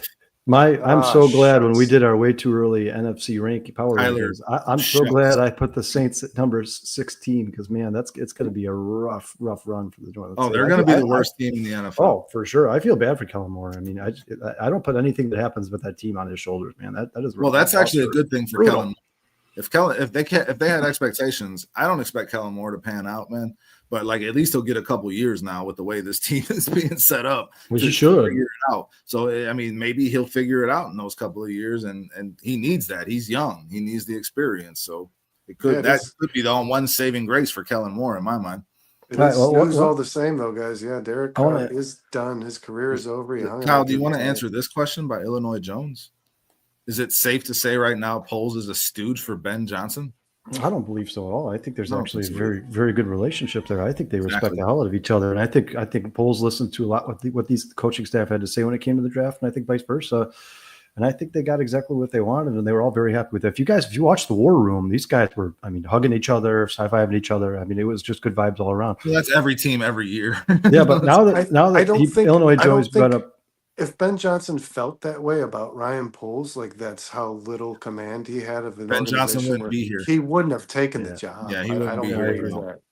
Well, that's a GM and a coach forming a strong relationship early on, which has not really happened in previous regimes for these Chicago Bears. It's been like one guy's going this direction, the other guy's going this direction. At least they're on the same page, Illinois, and they're marching in the same direction. That's a positive for the Bears because there's been nothing but dysfunction with this team, guys, for years. This is not that. This don't feel like that to me, at least. All right, well, I want to ask you guys something that stood out the most to me when you're talking about the coaches' interviews after rookie minicamp here. And every single coach mentioned the switch that Ben Johnson has. Like he's got the switch, like he's a player's coach through and through. But the second he gets pissed off or upset or disappointed, he turns on this switch and he becomes this leader of men, this Mike Ditka type. He's no bullshit kind of guy.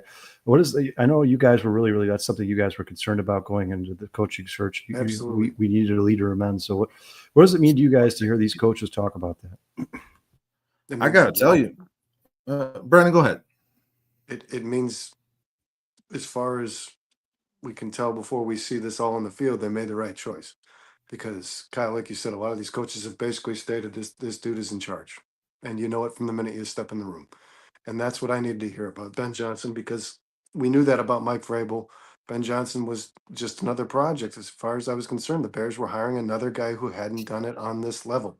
That was my biggest concern. I knew Ben Johnson had the things that we've seen before, right? He has the innovative offense. He knows how to beat a guy across the field from him. He's a chess player, and he's damn good at it. But can he control a locker room of 53 grown-ass, aggressive-ass men? That was my biggest concern. And Kyle, like you said, yeah. I mean, there's a dad aspect to this dude. When he gets pissed off, everybody else in the room just kind of shuts up and sits down. I like that. That's what I want to hear about my coach, for sure. And there's 100%. There's a psycho in there too. Like he smiles over weird things. That smile, I'm going the other direction. Those concerns were put to bed pretty early for me in terms of how Ben Johnson approached this whole process from the beginning. To be honest, the way he approached the media first and foremost, the way he addressed everyone in Halas Hall when he first got here, and every step along the way, he's checked the right box for me in terms of how he's handled himself, how he's comported himself to the media, to the team, to the players on this team, to the coaching staff. I mean, this guy seems to have really good control and a good idea of how he wants to approach bringing winning football to Chicago. I don't have any doubts about Ben Johnson. That's a little scary to me as a Bears fan because it's every time you feel like it's going to go good, guys, it goes bad. That's just the way it's gone in Chicago for absolutely most of my lifetime. Yeah, so we're allowed to be jaded. That's for it's damn it's a little scary, but I'm feeling good about Ben Johnson, Kyle, and I didn't need to hear these coaches say it because every time I've heard him talk, that's inspired confidence. You pee a little. He smiles at very inappropriate times, and it's like, all right, yeah, there's a serial killer in there. Yeah, I mean, it certainly says a lot that Eric Bieniemy says he's one of the most professional coaches he's ever been around. Ron Winarski in the building, boys. That's a big deal because Eric Bieniemy. We all know Eric Bieniemy played or was coached alongside Andy Reid, and other greats, and he's been in the All plays NFL for a for him. long time. So for him to come out and say, I love Ben Johnson, I love everything about him, I think he's doing this absolutely the correct way, and he really couldn't do any better. So up to this point, that means a lot to me. Well, that Run preceded- down the line of coaches that he That hired. preceded the hiring of Eric Bieniemy. Eric Bieniemy could have worked for a lot of different organizations in the NFL. He chose Ben Johnson. He didn't just choose the Bears. He chose to be a part of Ben Well, Johnson's. all these coaches did, and if you run down that list of coaches, I mean, maybe I take Declan Doyle out of there because I don't know much about him. I'll just be honest. He had a But lot to all say these after other- he did the most talking after the rookie camp. All these other coaches are all no bullshit, no nonsense guys. That's a huge theme with this coaching staff, and Ben Johnson is setting that tone early on, man. And I love to see it. I really do. I played football, man, and as a football player, I wanted my coaches to hold me accountable. And it looks like you have a coaching staff that's going to do that. In regards to Declan Doyle, he said, I would have loved, because remember, this guy was a tight ends coach, the same as Ben Johnson prior to being the offensive coordinator here in Chicago. He said, I would have loved to have coached Colston Loveland. And is it bad that I thought, thank God he fucking didn't? Because, like, nobody this guy ever coached became the tight ends for Denver. I mean, honestly, though, they weren't very, very, very good players. They weren't good. Colston Loveland is probably a better player, I would hope, than Declan. I agree with you, Illinois Jones. After watching Declan Doyle address the media, there's something in that young dude for sure. He's a little ahead of very articulate, very smart guy for sure. And or at least knows how to talk. I mean, I don't know he's if he's straight. He's smart. an all business Definitely kind of guy. He's just like Ben. Yeah. Well, we'll see how it goes with Declan if he turns into that protege for Ben Johnson. I mean, obviously that's the way the Bears are looking at this. That's when they made that hire. If they succeed, if they have their successful football team, Declan Doyle's the next on everyone's list. But you still got multiple years until that happens. Yeah, I was going to say, do you guys think if the Bears came out and somehow averaged, let's say, 31 points a game, which is very highly unlikely, but if they did, do you think Declan Doyle would be hired at the end of this year, or do you think it'd be a couple years after? I don't think you're going to see a guy under 30 be a head coach. That'll be insane. Listen, at least 32, at least. So you got 3-4 years with this guy, at least. Well, and Ben Johnson. Well, Kyle, I'm sorry. Did you ask him about being a head coach? Yep. They just hired away from the Bears. I think you would have to see him. Ben would have to trust him calling plays before he even got an interview. Yeah, nobody's going to be interested before he starts calling. And Ben Johnson's going to take a couple years to find the comfort level with Declan Doyle and his own self-confidence to give that up too. So that's the whole process. The Bears have plenty of time to let that play out, however it plays out. If Declan Doyle don't work out, the one positive thing with that, guys, Ben Johnson's the offensive coordinator anyway, so it don't matter. It's a high risk, low. It's a low risk, high reward proposition. And Dennis Allen probably ain't getting a promotion anytime soon either. So I think you've got your coaching staff for some time. I could see Randall L being offered. I could see Randall L being offered an offensive coordinator position, Kyle. That's something I could see in the works in the near future. Is there anything else you guys want to talk about in terms of the coaches or rookie minicamp or any of these rookies or undrafted free agents before we move on to the schedule and some of these leaks and some of the things we're hearing? Yeah, there wasn't much to read about the undrafted free. I wanted to see if they could find something about Major Burns. There was one receiver that the Bears are really, really high on coming out of minicamp, and I can't remember his name. I couldn't find the article again, but it was one undrafted rookie receiver. If anybody in the chat there read that same article that I did, they're like goo guy. They only brought in two of them. This rookie receiver. Yeah, you should have. What are their? Do you guys have the names in front of you? I know one of them. One of them is 6'4" and only had 300 receiving yards in his collegiate. He came from Auburn, but he finished at a different school. I think he finished at like Virginia Tech or something. I just read an article that the other kid is like 5'10", but he's a burner, and he had like 1,000. He had 1,000+ yards over his collegiate career. So you have one guy who's real small, fast, a lot of yards. One guy, big body dude, didn't really do much in college. Not sure why. We got J.P. Richardson and Jade Walker. I think Jade Walker is the one you're talking about. I think Walker's the guy. Walker's the guy who caught 1,000+ yards. Yeah. I think Walker's the guy we're talking about for sure. Walker's not. Walker's the 300-yard man. That's the guy who caught the touchdown at Auburn against. It was a big game. Jade Walker for Texas A&M, J.P. Richardson for TCU. Jade Walker played at Auburn before Texas A&M, and he caught a big touchdown like in a bowl game or something. It was really big. like that. This one of those. Caught one of those touchdowns. Illinois Jones brought up Major Burns. He's the guy, the undrafted free agent that I am most I was excited hoping to read something about him. for the I didn't Bears find because, anything. well, I mean, he played really well at LSU. He's got traits that can transfer to the NFL. So, I mean, I'll be interested to see if he finds a role on this team because obviously I think safety is a huge position of need that's been neglected. But yeah, I would like to see what Major Burns does, man. I mean, if you're talking, we can get into these schedule leaks because some stuff was coming out while you guys have been on this show that I've been reading. Man. Well, let's talk first and foremost, guys. It was announced who will open the NFL season on that Thursday night, and it will not be the Chicago Bears. We knew the Philadelphia Eagles were going to be involved in this game. The defending Super Bowl champion always is. It is going to be the Philadelphia Eagles and the new look Dallas Cowboys with Schottenheimer and Matt Eberflus running the show. So I don't love that. New I don't look. I don't know about new look. I don't love this. Look the same to me. I don't love the fact that I think they're going to be a really bad football team. We talked about on the bare minimum if they finish last in their division, and it's possible. I don't love this, man. I think the Eagles are going to put a hurting on that football team for sure. But NFC guys, East divisional games are always close, Brandon. Even when the teams are bad, and the opening game seems the to Giants always haven't be played close games lately, but they did. I am happy, guys. I don't know. A lot of people disagree. I know that Darius D-Lock. Hold on, Ron. Blasphemy, dude. What are you doing? Is Burden the next Velus Jones? No, because Burden is better than Velus. He's better than Velus Jones today. Yeah, he was better than Velus Jones last year. Yeah, but Velus Jones today. Ugh. Does anybody else agree that I love you, Ron? But that's I'm kind of happy, and I know Darius is going to hate that I say this. I'm happy that the Bears are not opening their season with the Philadelphia Eagles on Thursday night. Yeah, I mean, obviously, the Eagles are a juggernaut. A lot of Bears fans were like hoping for this. That's not where I want Ben Johnson to start.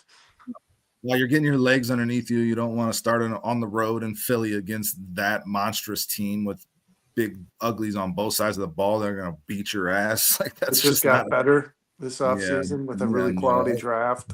Yeah, it sucks to start the NFL season. Every game in the NFL is so important. To start off 0-1 is always just heartbreaking. I hope the Bears start off against somebody like the Saints or the Browns. I've said this or the Raiders. So the one that was just announced, guys, for the Bears was just announced. There was one before that, but the one that was 20th? Just announced, the 28th, Black Friday, the Bears are playing the Eagles. Since we're talking about the Eagles. On the Black Friday, on the Black Friday game, or no, what is that? November 28th. November 28th, yes. Is that the Commanders? Who are the Bears playing? They're doing a double header on Saturday. That's the Packers Bears on the 20th of December, and then they're playing the Eagles in Chicago, November 28th on the Black Friday game on Amazon. So they got a Saturday game and a Friday game. No wonder those are the weeks. You got a couple of primetime games this season. Sorry, I was a little baby duty, but I was a little confused on one. But yeah, they're playing the Eagles on Black Friday, man. That's late November, so that's good. They're gonna have their legs underneath them before they run into that juggernaut. Yeah, that's. I have to request. It's Amazon Prime, and I cannot stand that they do that. It's so stupid. But yeah, you don't got Amazon Prime?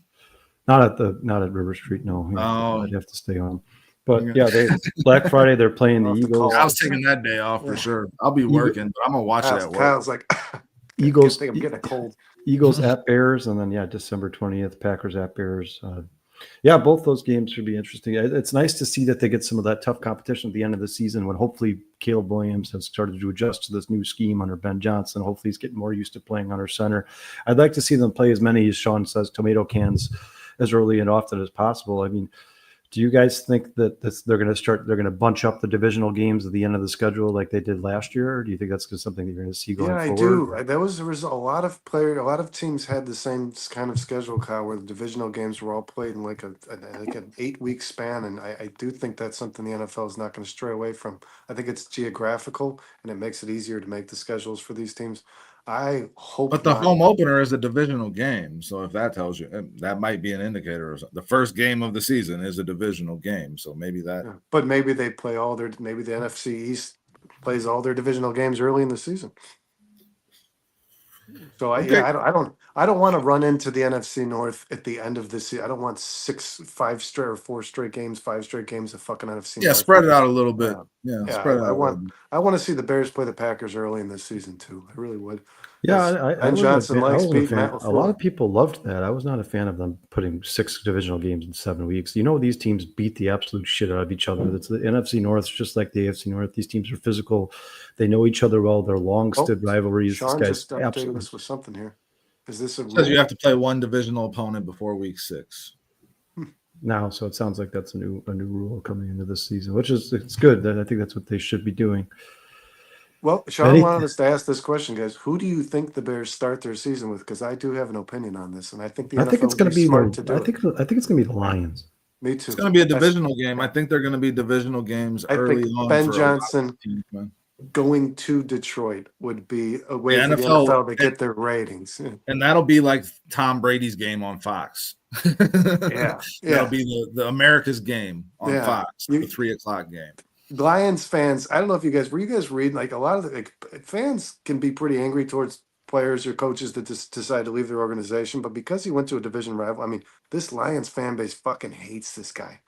They hate this guy. They were burning him down after he left. There was TikToks and like give GIFs and fucking memes and all kinds of stuff about how much this guy's an asshole. So Is it I GIF think or is it GIF? I don't know. I've always wondered that, but I just kind of go with one or the other whenever I talk about it. But Go with there's GIF, man. there's GIF's a lot of Lions fans that want to see this guy crash and burn, and I think if the NFL opened the season with the Bears Lions, that's going to get a pretty. That would big- be smart. pretty That would be big smart crowd. of the NFL. And the NFL, if they are anything, they're smart when it comes to putting good games in good spots and making money. Yeah, that's one of their knacks. They got a knack for that. I would agree. So so we all think the Bears are going to open the season with the Lions. That's why I think that's what the NFL would want. One other game that would be interesting would be the Commanders, Caleb versus Jaden Daniels. Yeah, revenge game Okay. for the Bears. After the Hail Mary. Yeah. That would be another one that could get some intrigue to start the season. And then if they played their Raiders, everybody's going to watch Ashton Genty if he's on a primetime opportunity. You know what I mean? The more you guys look at the schedule, you obviously have the Packers twice, the Vikings twice, the Lions twice. You have the Giants, the Browns, the Steelers, the Saints, the Cowboys, the Eagles, the Ravens, the Commanders, the Bengals, the Niners, and the Raiders. Is there any scenario in which you guys see the Chicago Bears winning 10 games? This is the fourth toughest schedule in the NFL, and now they're a second-year quarterback learning a brand new system under Ben Johnson. Do you think the Bears can win 10 games on the schedule? Do you think that's a possibility? Am I just the only one that's not prepared to answer that, man? I want to see how the schedule's laid out. I still want to see how I don't know, man. That's gonna be tough to say. If I had to answer right now, Kyle, I would say I don't see them winning 10 I games. think it depends upon Ben Johnson. Wait, Sean. Typically, good head coaches are good head coaches from the minute they start head coaching. So if Ben Johnson, if you're competing with these teams like your division, like you did last year, right? If Matt Eberflus can do it, why not? If you can compete with these teams, it was the difference in coaching that made them lose at the end of every fourth quarter. So that's right. If Ben Johnson comes out experience, the gates, coaching. If Ben Johnson comes out the gates as a good head coach, I mean, if we know that by like week 3 of this dude really knows what the fuck he's doing. If you know that like mid-season, yeah, you're going to be competing in these games. Sean, real quick, sorry. We'll put you in position Sean to win. steady skiing this on. Yeah, Sean, I don't think that's possible. I don't think that they're allowed to play the 20th and the 25th. I don't think they're allowed only 4 days rest or 3 days rest in between. Aren't they playing the 20th? Well, teams December play 20th, but teams play Sunday and then turn around and play Thursday, man. Yeah, I guess that's true. Yeah, I don't know. So that happens. I thought what Sean was saying is that it would give them an extra day of rest. Yeah, Saturday going into the Thursday game. I thought the Bears were not going to play on Christmas. So that would be awesome. If the Bears play on Christmas, that would be against Washington. You talk about one of the best Christmas games I've seen in a long time. The Bears are competitive. Washington's competitive. Caleb Williams versus Jaden Daniels, both in their second years. Who takes the bigger leap? Which guy was should have been the number one pick? That's a great story for Christmas. That would I would love that. Let me throw some water on this 10-win fire real quick, guys, because Kyle, you continually bring up how Caleb Williams has to learn a new offense. Ben Johnson is a rookie head coach learning how to be a head coach in the NFL, and it's going to be on the fly. You don't get to really do it in the game. I mean, the preseason is the preseason, but It's going to start week 1, and he's going to be learning on the fly. You got 3 new offensive linemen out of 5 starting this season. The defensive line was a question mark last year in terms of health and in terms of getting after the quarterback. There's a lot of question marks here. That second cornerback position, is Tyreek Stevenson going to step up and become the player I think he can be? He should be. There's at the safety position, is Jaquan Brisker going to stay healthy? As much as I love that kid and as much of a beast as he was last season before he got hurt, there's a lot of question marks here, guys. And you got there's a lot of stuff that they need to figure out in terms of what kind of identity they're going to have and how they're going to manage games. I don't know, man. Seeing them win 10 games this season, I would love to root for it. But if I had to bet on it, I would not. If I had to bet on it, I wouldn't, guys. I just would. If I'm watching, well, right now, Dustin, like, they got the Bears up, over under 8.5. Where do you were taking the under over? And that's why Vegas does this, man, because that's the perfect spot to put it. Like I see them at 8 or 9. I see them at 8 or 9. It's like a coin toss, basically. Yeah, man. In regards to identity, this team will have that. We all went over last year, and we were way wrong, guys. Way wrong. Yeah. I think a lot of Bears fans I think a lot of Bears fans are going to temper expectations this year because a lot of us sounded stupid after last season, finishing 5-12. But there's always something to compare it to, man. I mean, Jaden Daniels was a rookie. Cliff Kingsbury was just coming back to the NFL as an offensive coordinator. Dan Quinn was the new head coach of the Washington Commanders. They were in the NFC Championship game. The Bears actually have more continuity than that Commanders team did. So there's other ways to look, and you would hope the Bears, being the staff that we think we've hired here, have a fucking identity before the season begins. They have a culture. They have those things that they've lacked. You would hope so, but again, there's things you figure out in games that you don't figure out in practice, man. And that just takes some time. That's all I'm saying. Like by the time you figure that out, you could be, 3-4, 3-5, and it's gonna be a tough haul. This is a hard schedule, guys. They're playing 10 games against playoff teams from last year on this schedule. 10 games against playoff teams from last year. Well, some of the best coaching. A lot harder schedule than it was. I consistently say this, man. If Ben Johnson is the coach we want him to be, and Caleb Williams is the player I think he was drafted to be, this will get good quick. Yeah, but I don't know. I just don't want to bank on it being right this year, quick, man. To be honest, based on what I'm seeing so far, is it possible? Of course, it's possible, Brandon. I think Caleb Williams is going to keep you in football games. Every year. I think Caleb's going to keep you in football. I see this team being a lot like the 2022 Lions that finished 9-8, but you could see the team starting to come together. I think they won like some 7 of the last 8 games. You could start to tell if they were going. Last 9. Yeah, you could tell they were going to be a good team the following season. I think this is kind of that year for the Bears. Now, maybe they surprise some people. The ball rolls their way a game or two and they win 10 games. Maybe the ball rolls against them a game or two and they win 7 games instead. But I certainly expect them to be better than last year, but I don't think they're going to make like a deep run in the playoffs like the Commanders did. Like everybody keeps comparing the Bears to the Commanders because the Commanders are kind of in a similar situation. The question becomes as well is, are the teams that are on your schedule? Because, things can change for the worse just the same as they can for the better. So if the Bears were to surprise people and be a good football team or a playoff football team, some of the teams that are on your schedule that were a good football team, I don't think the Dallas Cowboys are a good football team, guys. I don't think they're going to be a good football team. Matter of fact, I think the Giants finished ahead of the Dallas Cowboys in that division. The Cowboys were not a good football team last year. You got the Giants finishing ahead of the competitive football team. I'm not ready to pick my division standings yet, but I mean that's possible. Like I don't. Who's the Giants quarterback? It's Jackson Dart, and how's that going to go? I think Russell Wilson will start, right? I would assume. Is it Russell Wilson? Is it Jackson Dart? Like there's. I'm just more looking at the Abdul Carter, Brian Burns, Thibodeau, Dexter. I mean, this is the best defensive line maybe the football ever saw. This is going to get not that they ever saw, but it's a damn get scary quick. It's not the steel curtain, but it's definitely it's going to get ugly pretty in the fast. NFL this year. It sounds like Illinois Jones asked a question because he said Walter Nolan was a top player. He was a miss. Arizona got a steal, and then he puts a question mark. I mean, I agree with you. Illinois, I don't know exactly what you're asking. If that's a question, I don't know. But yeah, Walter Nolan's a very good player. Arizona, and then they got a steal in the cornerback. Why am I blaming Johnson? Will Johnson. Yeah, they actually had a really good offseason. I like great draft. I like the addition of Sweat. I think the Arizona Cardinals are just a quarterback away from being a very competitive football team. And didn't they have a receiver across from Marvin Harrison? I'm just not a huge fan of Kyler Murray, guys. That's the Not I'm they added confused her. on what Illinois has done this before though, so I don't want to get this off onto a sidecar too far. But nobody's saying you're stealing anything, Illinois. We're all good, but Give it back. No, I just don't know if he was asking a question because he had the question mark there. I didn't know if he was asking a question or if I feel like his question was that question, but I don't understand what he's saying, and it's all good, man. Yeah, I didn't mean anything by it, Illinois Jones. I just didn't understand. I We didn't know love if you you, were asking Illinois a question Jones. about Walter Nolan or if you were just making a statement that you thought Arizona got a steal. I agree with you. I think they got a steal as well. I think he's going to be a very good player in the NFL. I think he was one of the. I think all of us talked about he was one of the top 3 defensive tackles in this draft, along with Mason Graham and Kenneth Grant. Right, probably number 2. I think Dustin, you had him at number 2. Oh yeah, he was the I second think so. best defensive Yeah, tackle I in think this so. in this draft. Yeah, Yeah, really and, good- and really I good would have been football player. happy with the Bears taking him. I would have. Yeah. I would not have been upset if the Bears took No. him. Yeah, he's Oh, He's awesome. talking to he's- Sean in the comments.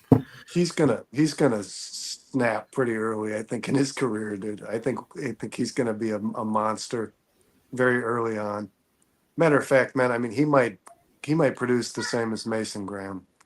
I think that dude was pretty slept on. Ooh, I don't know about that, man. I mean, Mason Graham is getting knocked for his performance in rookie camp. He did not have a good rookie camp, guys. It wasn't a good look for him so far. Just gonna throw that out there. Well, he's going to get a lot of open looks because Garrett takes a lot of attention. So hopefully Garrett can help him out there and bring him along. Harris is asking, where does the North rank this year compared to last? Last year, they were killing the league with total wins. Last year, going into it, we said that they were the first or second best division in football with the AFC North. Oh, we said first, yeah. Well, they were right there, neck and neck. So, I mean, and I think I think you're the looking AFC pretty West similar is this the year. best division in football. Yeah, for me personally, the AFC West is the number 1 or 2, and then the Bears or the NFC North would be number 1 or 2, vice The versa. Chiefs, Broncos, and Chargers. Talk all about have amazing offseason, guys. That Broncos 11 team plus wins is going to this year. get good with Sean Payton as head coach. With the offseason they had, that Broncos team is going to get really good really quick here. I mean, we all know Jahdae Barron across from Pat Surtain. Yeah, I mean that's the best cornerback tandem in the NFL. That's the best secondary in football, dude. They were already allowing like 180 passing yards a game or something like that. Now you add Jahdae Barron across from Patrick Surtain, the Broncos, and then they go and get one of the best running backs in the draft. If he wouldn't got his Alvin Kamara, Sean Payton. Yeah, I have the AFC West That as the team best is gonna- division in football this season. That division is going to be tough, man. I would say the NFC Chargers, North. Chiefs. The NFC North will be better than the AFC West in total wins. Yeah. I think so. Yeah, I think Oh, so. I could see it for sure. I think the Lions and Vikings will both finish with good records. I think the Bears will never be similar sleep on the to AFC North, guys. The AFC North always is competitive, always gets wins. You will have 2 teams with double-digit wins out of that division. Well, and then remember the team last year that had both teams in the NFC Championship. The division was the NFC East. Yeah, Both teams in the NFC Championship game came from the same division. yeah, So- but the Cowboys and the Giants drugged them down big time in terms of the wins. Cowboys, man. I just can't. I can't love. Like a lot of people think highly of this team. There's just no way they get better. Yeah, Illinois was definitely saying Walter Nolan was the guy, was the best tackle in the draft. I remember it in the chat, but we'll see how it goes, man. I mean, like I said, I would not have been disappointed if the Bears drafted him in the spot that they were in because I think he's a hell of a player. Cardinals definitely got a steal. The Bears got Shamar Turner. I'm interested to see what he does. Brandon, you posted what Dennis Allen was saying on there, and I mean, I don't know about whipping guys and whatever he said, talking about him like he's a fucking horse. But Yeah. I mean, Dennis Allen likes him a lot. I even mentioned that today. I said like the horse analogy was a little. I always think a little borderline. Dennis Allen. You're just walking a fine line there, Dennis. Yeah, for me, I mean, at least early on in their careers, I think Walter Nolan could be an immediate starter. I expect Shamar Turner to be kind of a rotational piece for the Chicago Bears. I think Nolan will spend a lot of time on the foot of the field, a lot more than Turner to start their careers. But ultimately, once a game slows down for Turner, once he gets in the NFL weight room, gains a couple pounds of muscles or loses a couple pounds of muscle and they move him defensive end, whatever they're going to do with him, I think ultimately he's going to be a very good player for the Bears. I like the draft. The Bears had a great draft, man. It was a B. It was a solid B, potentially a B plus. I think the Hippolyte pick kind of knocked their draft a little bit. But when you're talking about the NFC North and how competitive it's going to be, that's just another thing to talk about when you're talking about the Bears win-loss this year because you're playing 6 games against this division that me and Kyle both just said we think is going to be the best division in football, right? And I think Brandon, you said the AFC West, but the NFC North would be right behind there the way you're looking at it right now. Very tough division.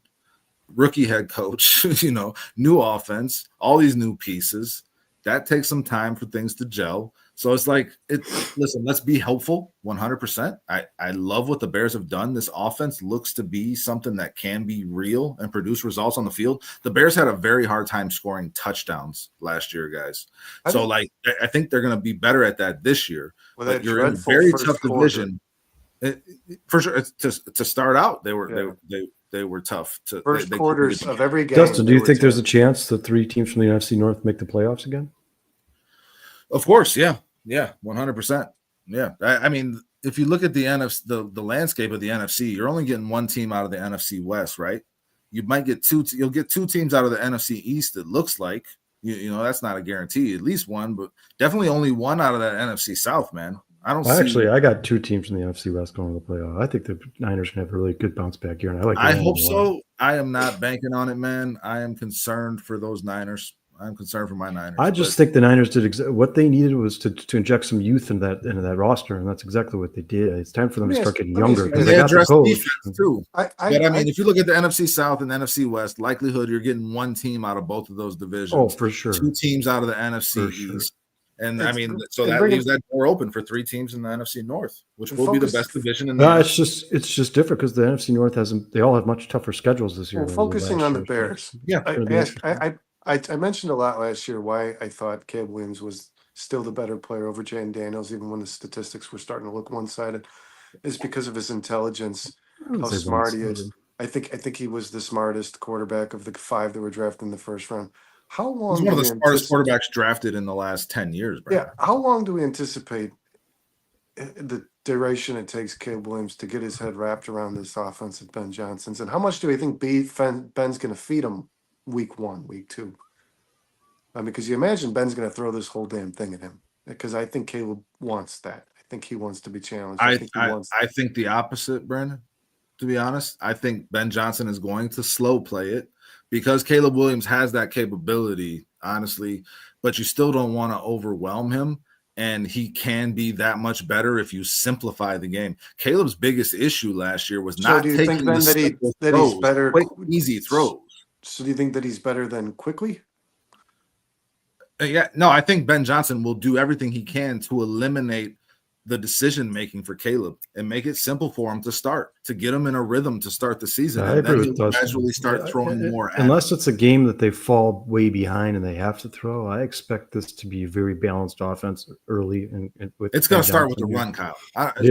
You can say whatever you want about all the weapons they have. Ben Johnson knows how to get it done, and it starts with the run game. And a lot of slants and screens, but slants and screens that actually look good as opposed to slants and screens we've seen here as of late. Well set up, well designed. With like Luther Burton's got some open space. It's not like 5 guys all jumbled up at the same spot. Cole Kmet getting the screen pass. Cole Kmet designed. I expect to see a lot of that. Like Dustin said, screens. Get Caleb as much confidence as you can early in the game, and then try to let him open it up a little bit later on. Get him rolling. Get him rolling. Well, then it begs the question: how long will Ben it take Ben Johnson to get each player? Like, how does he? What point of the season is getting Colston Lovin involved in the role? I don't think he gives a fuck about that. I think he has all these weapons because he can hit anyone at any time, and the defense will let him. Is he going to throw that all at Caleb? I'm gonna give you plays to get everybody on this offense involved, man. It's going to be a lot if that's the case. I don't think he's going to concern himself with that, Brennan. I think he's going to develop the best game plan possible, and how the defense decides to play it, whichever side they lean to the most, whichever player they hone in on, then that opens up another player. The more weapons you have around Caleb, the easier it will be for him to have multiple options, right? So if they take away this option is still there. I think that's going to be you want that offense to be as unstoppable and unpredictable as possible, and I think that's what they've done. I don't think they've done this to say, well, we got to get this guy involved and we got to get this guy involved, and that's why this culture and identity is so important, so that these guys aren't fighting for targets. That everybody understands. JT O'Sullivan says, a good working offense is often getting the first read the ball. For sure, and that'll be designed, but where Caleb had the biggest problems is when that first read wasn't there, and what was he going to do? It fell apart. Yeah, and he wouldn't take the check down. I don't know what Ron Winarski says. I stumped Pat Designer with this question. What players? I think he means Shamar Turner. Shamar Turner. He's asking like current active NFL player or a previous Bears player? There's a lot or of whatever, Brandon. I'd say Whatever. Kalijah Cansey. He's an undersized 3 technique. He's an oversized defensive end, but he could probably play both if he had to. And he took a lot of scrutiny for his size, but fell later in the draft than people thought he was going to. But he'll end up being a good player. I think he'll have a very similar maybe path Spice to the Adams. NFL that Kalijah Cansey in. If you're talking about Bears players, maybe Spice Adams, the guy who would show up in the pass rush occasionally, but was a really, really Spice stout Adams. player. Wasn't Spice Adams like 300? Spice Adams was a nose. He was huge. Yeah, he was a bit. Yeah, but he was an 290 effective pass pounds. rusher as well. I don't know. Yeah, I don't know, man. I mean, you got a guy on the Bears right now he's very comparable to, I think, and Grady Jarrett. I mean, those guys are similar in terms of how you can use them on the interior and you can move them around a little bit. I don't know. That is a tough question when you haven't really given it much thought. If I dived into it a little deeper, maybe I'd give you something better. But honestly, Grady Jarrett was the first thing that came to mind. I think those two are very similar, and they are going to be interchangeable throughout this season. Yeah, just real quick update, guys. DNC Swanson just hit a 2-run home run in the bottom of the 5th inning. There's 0 out. So the Cubs are still at bat here, and it's 2-0 Cubs in the bottom of the 5th here. Yeah. Anything else you guys want? The Bulls got the 12th pick. Error. Yeah, The Bulls got the 12th pick. We Disastrous. unfortunately announced it on here. Yeah. Yeah. And you saw who got the number 1 pick? Yeah, Cooper Flagg's going to Dallas. the Mavericks. Yeah, that's crazy. The Mavericks make the dumbest trade in NBA history and they get rewarded for it. Yeah, what a joke. With Cooper fucking Flag. Oh, Dustin, I'm glad you brought that up because that's we're going to wrap up the show here in a minute. Do you like the lottery?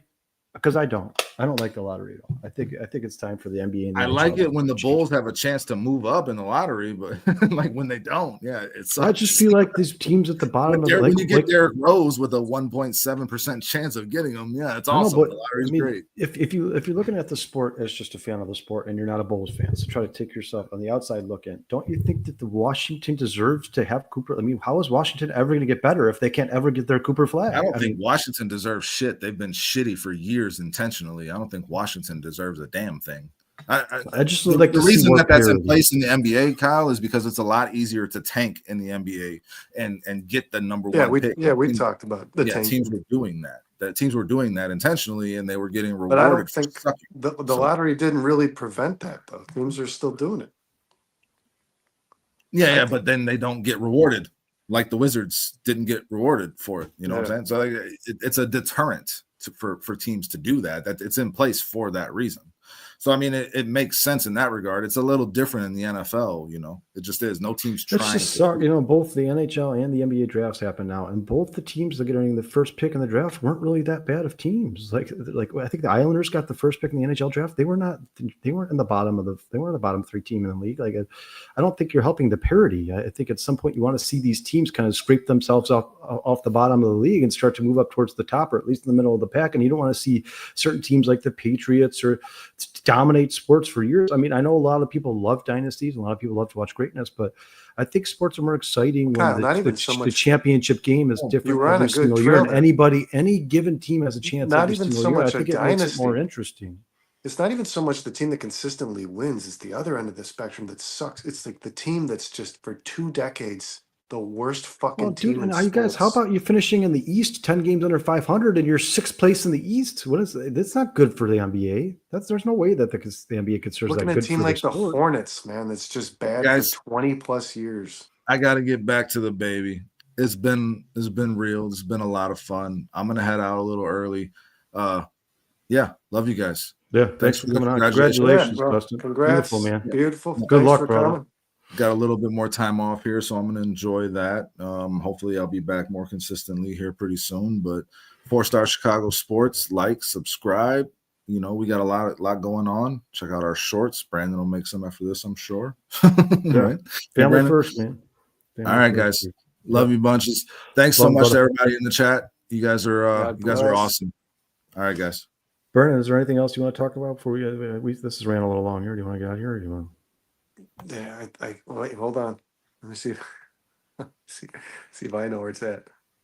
You got anything else you want to say before we get out of here? Yeah, I don't. It's good luck. Sean's got so much stuff in here. Oh my God, bro! What the hell? He actually does. Yeah, this is an astronomical amount of media in here, Sean. Sean, clean this up. if you're watching. This is crazy. Kyle, you got anything else you want to say? Oi? Anything you want to get out there before you wrap up?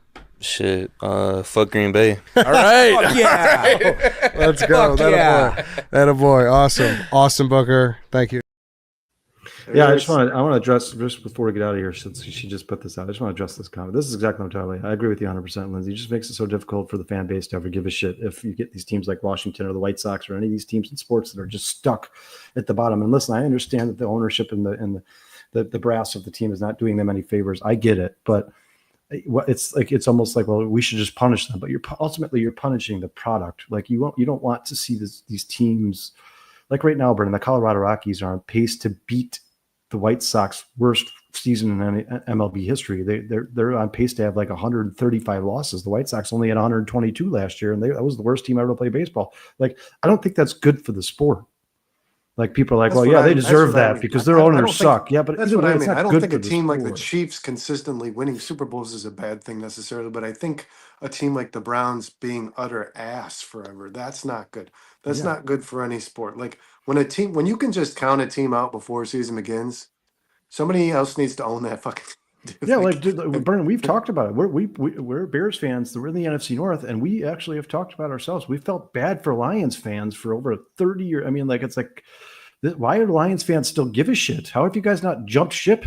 This is a joke. They went 0-16 in the span of a 5-year span where they also went like 1-15, 2-14. Like, that's not good for football. Yeah, Brennan, look at the Lions now. Now the Lions are competing in the NFC championships, and now it's like everybody. It's all the Lions fans are saying, look how endorsed, look how consumed they are by this team. Like, I don't think it's ever good for Bears a team fans are waiting for the consistently Lions to suck for a 20-year span. I don't think that's good for the sport. Now we're waiting for them to get eliminated so we can hire their coaches over here. How the tables have turned. Oh, how the mighty have fallen. Yeah, I just want to say thank you to everybody in the chat, guys. Breaking News, Bruce, Lindsay, Illinois Jones, Ant Mass, Sean, Dustin. Thanks for jumping in late. We appreciate it so much, Guys, man. Good please luck hit to you, that buddy. like. We always Ron finish show with Wisnowski, like Kyle 20 likes. Harris. Hit that like. Kyle Harris and I will be hanging out here pretty soon.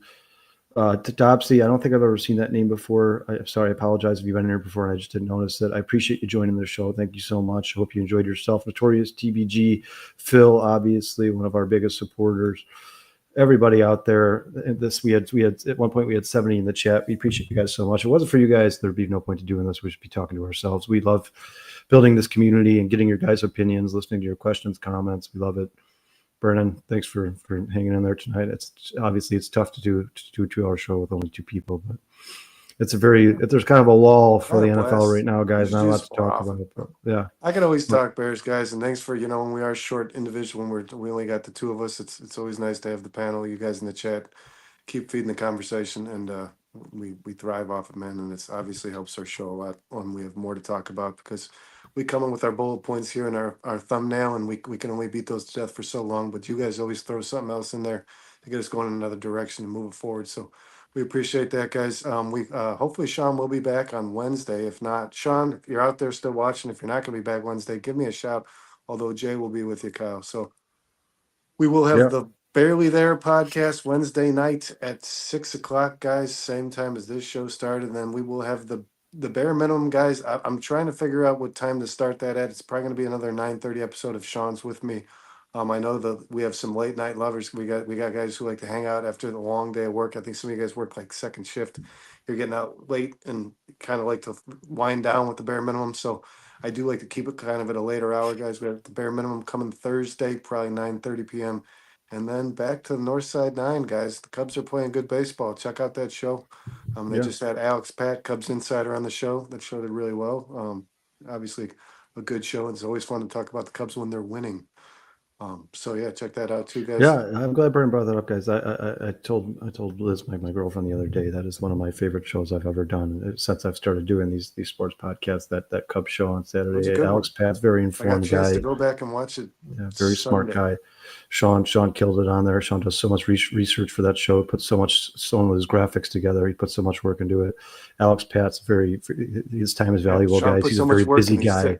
He worked himself into sickness. Yeah, he's got. I think Alex Pat's currently working on like 5 projects, two journalist articles, 2 2 podcasts. The guy is just constantly busy, so we thank him so much for coming out and sparing his time. And it was a really good show. It was a lot of fun, and it looks like It's the some big Cubs are. things coming here too, Cubs guys. are, yeah. Let's Some yeah, big and things coming to the Bears shows, the Halas Hall Hangover guys. We will be having some guests here shortly too. Some guys, some Bears related, some NFL related guests here on this show as well. So keep your eyes open for that, guys.